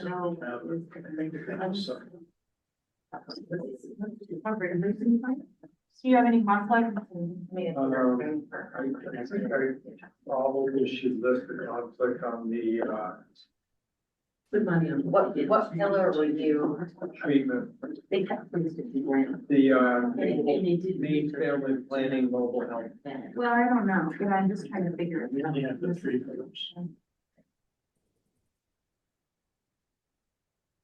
So we only have three with the conflict in the room. Right. Say it again. There's only three projects. Do you have any conflicts? Do you have any conflicts? On the. Do you have any For the conflicts? ones on the board? Do you have any conflicts? The ones on the board now. Okay, so we only have three conflicts in the room. We can move the whole package. So then you'd have to do 4 votes. Hey, guys, it's Eric. Can you hear me? Two. Sorry, I'm in the car. Is this, does this have, Mar on it? No, I don't think. Yes. Yes. Okay, so I have a conflict for the Mar. I'm not on the board anymore, but I just got off it. Yeah, you don't have conflict then. Use a red pen. Well. Okay. I mean, it's up to him. It's up, the conflict exists within yourself, so. All right. Or the clear one, right? Yeah, Does not the top. top yourself, yeah. Okay, did we get through all of them? We got more to go. We got more. All right, where are we now? Pebble Street we're putting on hold. Where are we? Table? Did we do the main We have in health? Somerset, you did them all, I think. We didn't do that for Franklin County. What about the- We didn't do the main health one. That middle Franklin County Franklin Recovery County Center. Recovery Center. We didn't do that. No, we don't have anything in Franklin County, so we know we didn't do it. Here we go. Thank you. So this one is Maine Health, Franklin County Recovery Center. I'm assuming this is through their community, Healthy community. their Healthy Community Coalition. They help us with the financial. 200,000, 205.90. This is more like the Larry LeBlancy, the other, it's a traditional recovery center with one in Franklin County. It's operated by the Healthy Community Coalition. They get that $50,000 that they hold through, but it's in that small amount from the state. How much did they And, request? And they. 300. They requested. Well, wait a minute, in here it says, If we end up with 7, like, after all the exceptions. Look at the budget. Yeah, can you big extension? I might honestly take that to about 200. Wait, is that the right one now? They're planning, same organization. this is Maine They Health, do Franklin? need money to keep the recovery center going, but This 200 one? would be Well, twice what they. well, the nice thing is they only asked for 200, Oh, so. I done 300 million. Nope, that's wrong. I think that's left over from Wait a minute, Franklin. this one is This- Franklin and Southern Oh, wait a minute, Oxford yeah. County Opry This is Devon. left over from the sheriff. What line are we on? Let's make sure. And it's not a diversion program or mental health liaison. It's the wrong It's one. supposed to be Maine Health. So they asked for 200? Wait, hold on. No, This is Healthy Oxford Hills. let's make sure we. Yeah, have there's many Maine Health, this number. Yeah, I would is compare 691. the number. That's what the 691, not the number right is. It's not the right one. So this is for That's okay. Franklin County Recovery Center, it is 300,000. Okay, wait, Mary, go ahead, say it again. What is it? It's Franklin County Recovery Center, it's 300,000, it's a recovery support project. They are supporting Franklin County. Yes, they have received settlement funds, yes, this project is through a planning process. And Yeah, they're doing a terrific job, but we're giving them $300,000 for their syringe program, because they have two sites. We're giving them $400,000 for their planning program. They're out. And then, no, I'd give them money for the recovery center, but I wouldn't do 300, I pick that down to 200, frankly. And I'm supportive of the project and I would agree. I would agree with I would 200. agree too. All right. I agree with 200. They do a wonderful job. That was great. Yeah. Does that? They were spending money, we're just trying to get the That's hotel what and they're- everything. They got planning money, remember that? They haven't gotten it yet, they're getting it. They're getting some planning money, because they had the 1.5 million for this that he thought. All right, what's next? Oh, That's it? So that's all tier one. So we didn't get to tier two, which maybe we wanna do on Tuesday. We can do that on Tuesday, because we had a roll. Yeah. It took us time to get a roll. Can I ask a procedural question, around the budgets? You know, when Pat, you talked about United Way, I mean, is someone gonna look at budgets with a different lens? Yeah, I think once it's approved, that we approve it, we sort of make sure financially that things are in order. We'll probably talk, I'll try to get hold of Ben before, to find a way that we can either look up 990s or look up something to make sure that they're. I also, like, so many of mine, they incorrectly calculated indirect with fringe, which you're not supposed to Yeah, calculate they indirect with fringe. So there's stuff like that needs I to be agree. corrected. And if we narrow it In the down, budgets. it's not, they're looking at 100 budgets, we're now only looking at 20. But ostensibly, that's gonna be a lot of the work that we're gonna be doing in the next council. Correct. It's fine. Before those contracts are signed. Can I ask a question? What happened to the Franklin County Sheriff Mental Health Liaison? Shouldn't have been on there Yeah. What tier because is, the scoring is it on a was different tier? incorrect. Is it on a different tier? Yeah, it's on a different tier. Okay, thank you. Okay, so the question is, are you comfortable with sort of voting these in? And then on Tuesday, doing a Zoom and doing the remainder? It's now 4:24. Tier two has 6 applicants. They don't have that many, so. Would you consider taking something off one of the tiers that's in Aroostook County? It does not look good to have Washington and Aroostook County without any project. Well, And they we have still have budgets. Tuesday. We still have two. So I'm reluctant to vote, I feel like we need to finish this before we vote. Okay, so you don't want to vote until Tuesday. I want to vote now. I really disagree with that. I vote now. I wanna finish We tier can two. make revisions to the vote now and then make revisions to the. I agree with voting now. All right, so I'm gonna suggest that we have a motion right now that says we move forward exploring these ones that we have here, that we move forward in exploring them for possible awarding the grant, that they've made it. No. Now, how do you want to word it? Well, we don't need a vote for that. Okay, We just need to fund them. all right, Well, I'm just saying, we just don't need a vote for that. I mean, maybe there's more discussion about voting them in or not, but I don't think we need a vote. All right. So the only, Hold my on only to that. thing, and I'm just gonna say this before we get voting, so like, we're still looking at getting more money. You know, we got 11. Correct. This isn't a final. like, This so is- we're looking at 14 maybe. I look around the room, so that matters, so. Yeah, but Joe, we have 12 million from 2024 and we have 12 million in 2025.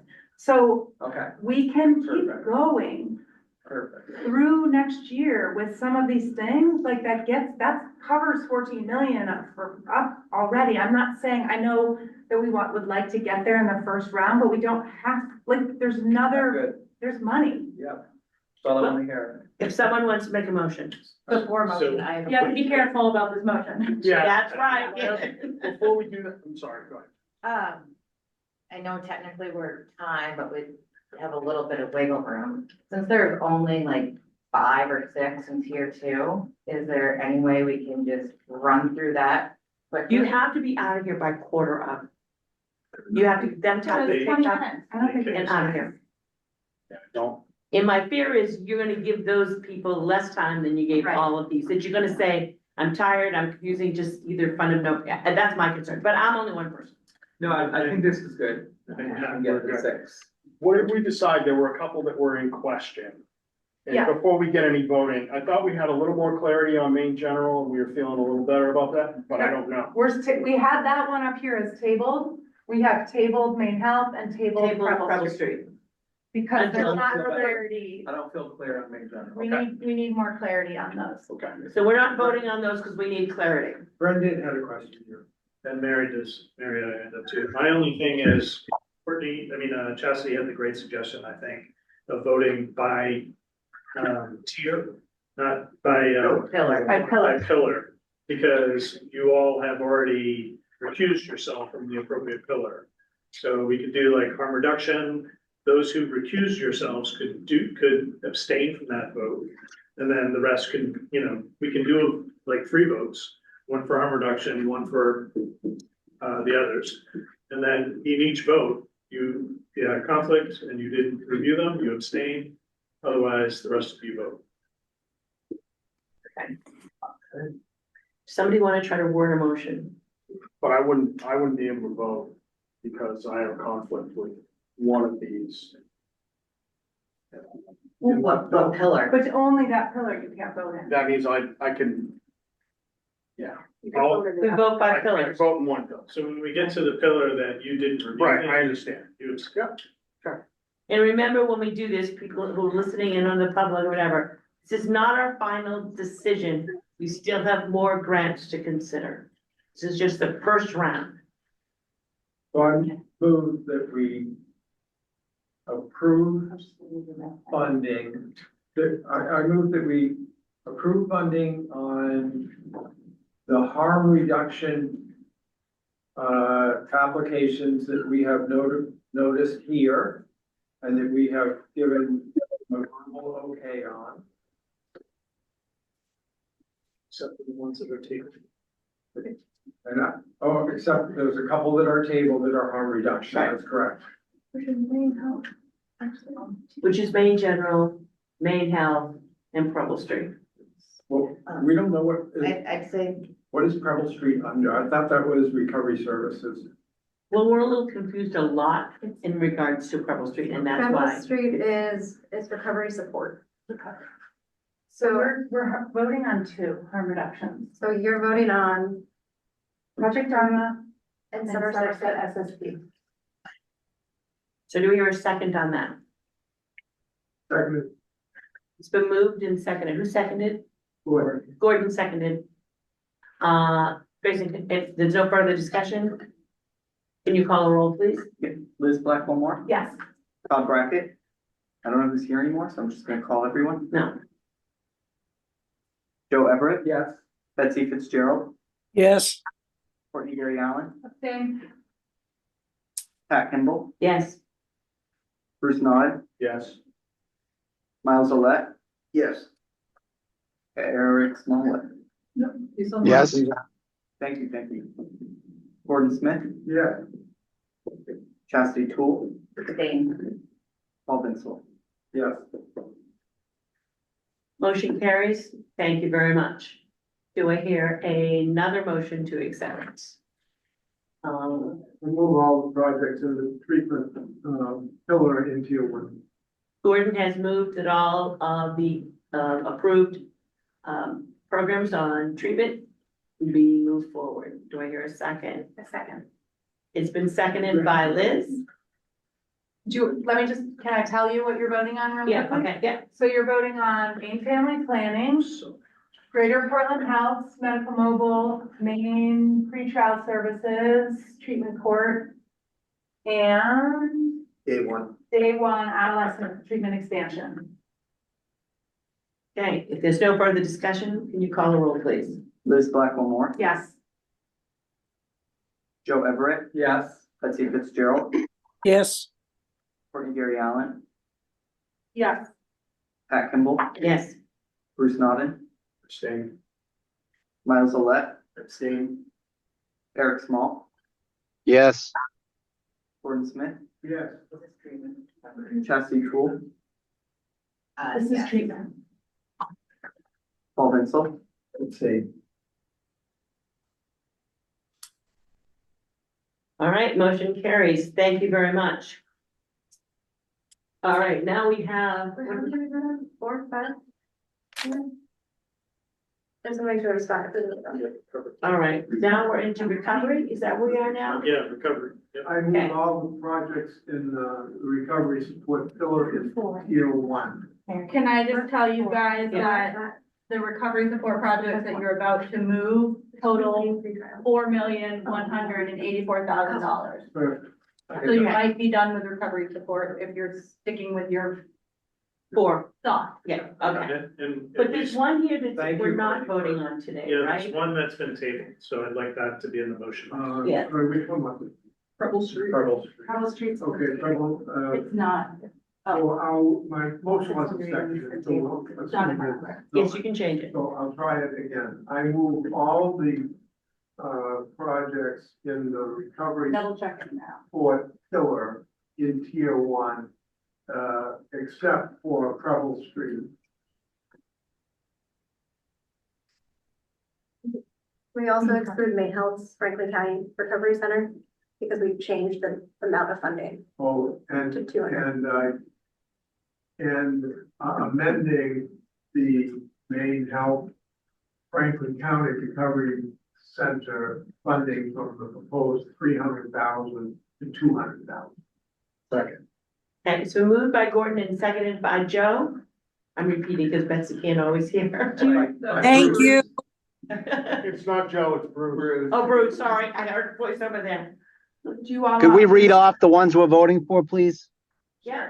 Okay, so Larry Levante, Rumford Recovery Center, MCD Global Recovery Jobs Coaching, Mid-Maine Homelessness Services Low Barrier Shelter, Franklin County Recovery Center, Maine Works, expanding Maine Works into the rural areas, MAR Rural Expansion, PRCC Recovery Rides, Macaulay House Expansion, Strengthen LA, the, jobs for people in recovery in Lewiston, Auburn, Healthy Acadia, for their Inspire Recovery Center, Milestone Low Barrier Shelter, KBH's Recovery Center in Somerset County, and United Recovery Fund Client Employment Supports. Any discussion? If not, can you call a roll, please? Liz Blackwell Moore, Yes. Joe Everett. Yeah.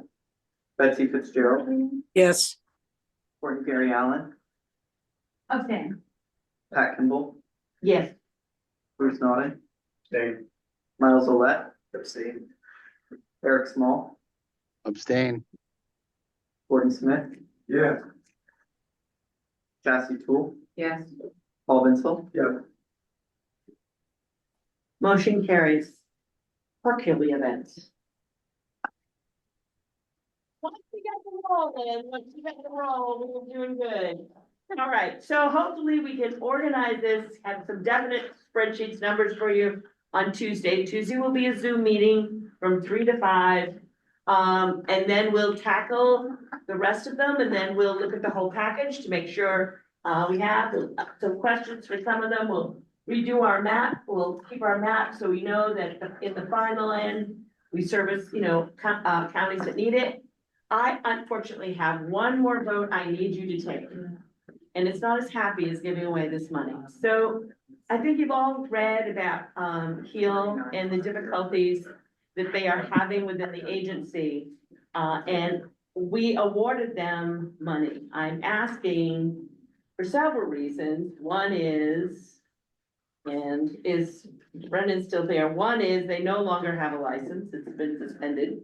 They don't have, they're not a corporation, they're not filed. Yeah, the CDC has suspended their certification. Yeah. And the Secretary of State's office has dissolved them as a corporation because they haven't kept up with the.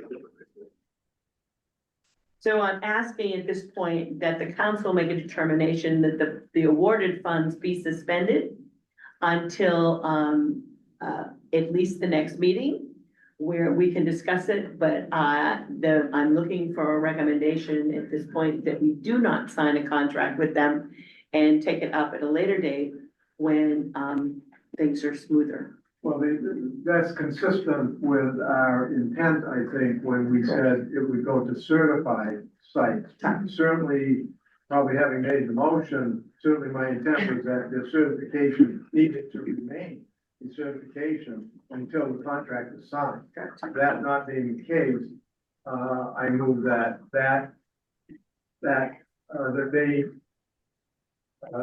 those funds not be sent, contract not be signed. Because they no longer qualify because they are not. Because they are not operating a certified site. And rather than having that extend to the next meeting, I would extend that to the period of time until they have and are operating a certified site through a organized corporation, recognized by the Secretary of State's office. End of motion. Anyone want to second that? I'll second that. All right, and Eric has seconded it. I would like to Discussion. I would offer a slight amendment with approval of the Maine Recovery Council. Then when they get to that point, I think it should come back to you guys before it goes out. Sure. Reconsideration. Yes. Reconsideration. Yes. Yeah, this, I amend my motion to include that is still requiring vote of this council before that contract is signed in the final percent. So, he amended it. Did you second? You seconded? Yes, I'll second that. Okay, so moved, seconded. Any other discussion? If not, can you call a roll, please? Liz Blackwell Moore, Yes. Joe Everett. Yes. Betsy Fitzgerald, Yes. Courtney Gary Allen, Yes. Pat Kimball, Yes. Bruce Naughton, Yes. Miles Olet, Yes. Eric Small, Yes. Gordon Smith, Yes. Cassie Tool, yes. Paul Vinsel. Yeah. Passes. Thank you. That was not a happy vote to do that, and luckily that a couple agencies in the Bangor area that's picking up the services that are no longer available to them. And hopefully we'll be able to continue for services to people in great need. It's just a sad thing for me. And maybe when we actually revisit those in a couple months and Yeah. they aren't in a good spot, we look at that a lot Yeah. of money. Redistributed. So Can I ask, for Tuesday, could I ask Mary maybe could you please bring forward applications regardless of kind of where they're at in the tiers? I want to see applications for these counties that don't have anything. Okay, and what else do you want in the spreadsheet? I assume we'll want the recommendations for that. the number we voted on. And I mean, Yeah. especially for those six, if we can have like a summary of the project, I know that requires you doing a summary. I think the other thing I'll just say real quickly, okay, geography is one thing. What about applications that were for culturally, like for groups of people, especially since one of our principles is addressing racial injustice?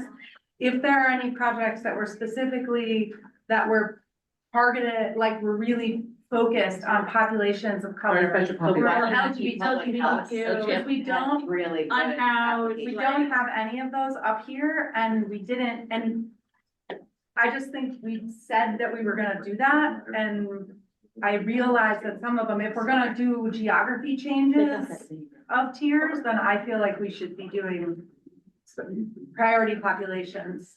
I'm sure that we look at some of their applications. Tier 3, there's a Wabanaki one that was really, really wonderful. Like, it was the favorite one that I was for personally. Yeah, so if we could bring, like, if you have a few that are in lower tiers that you think are specifically addressing populations that have been marginalized and left out beyond geography. And are we also all saying that we're done with recovery because we just exhausted that pot of money? I don't think we ever say we're done. Let's see what's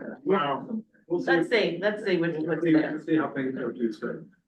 And when you say you need to clarify things for those 4 applications, do you want me to follow up with them to clarify by Tuesday?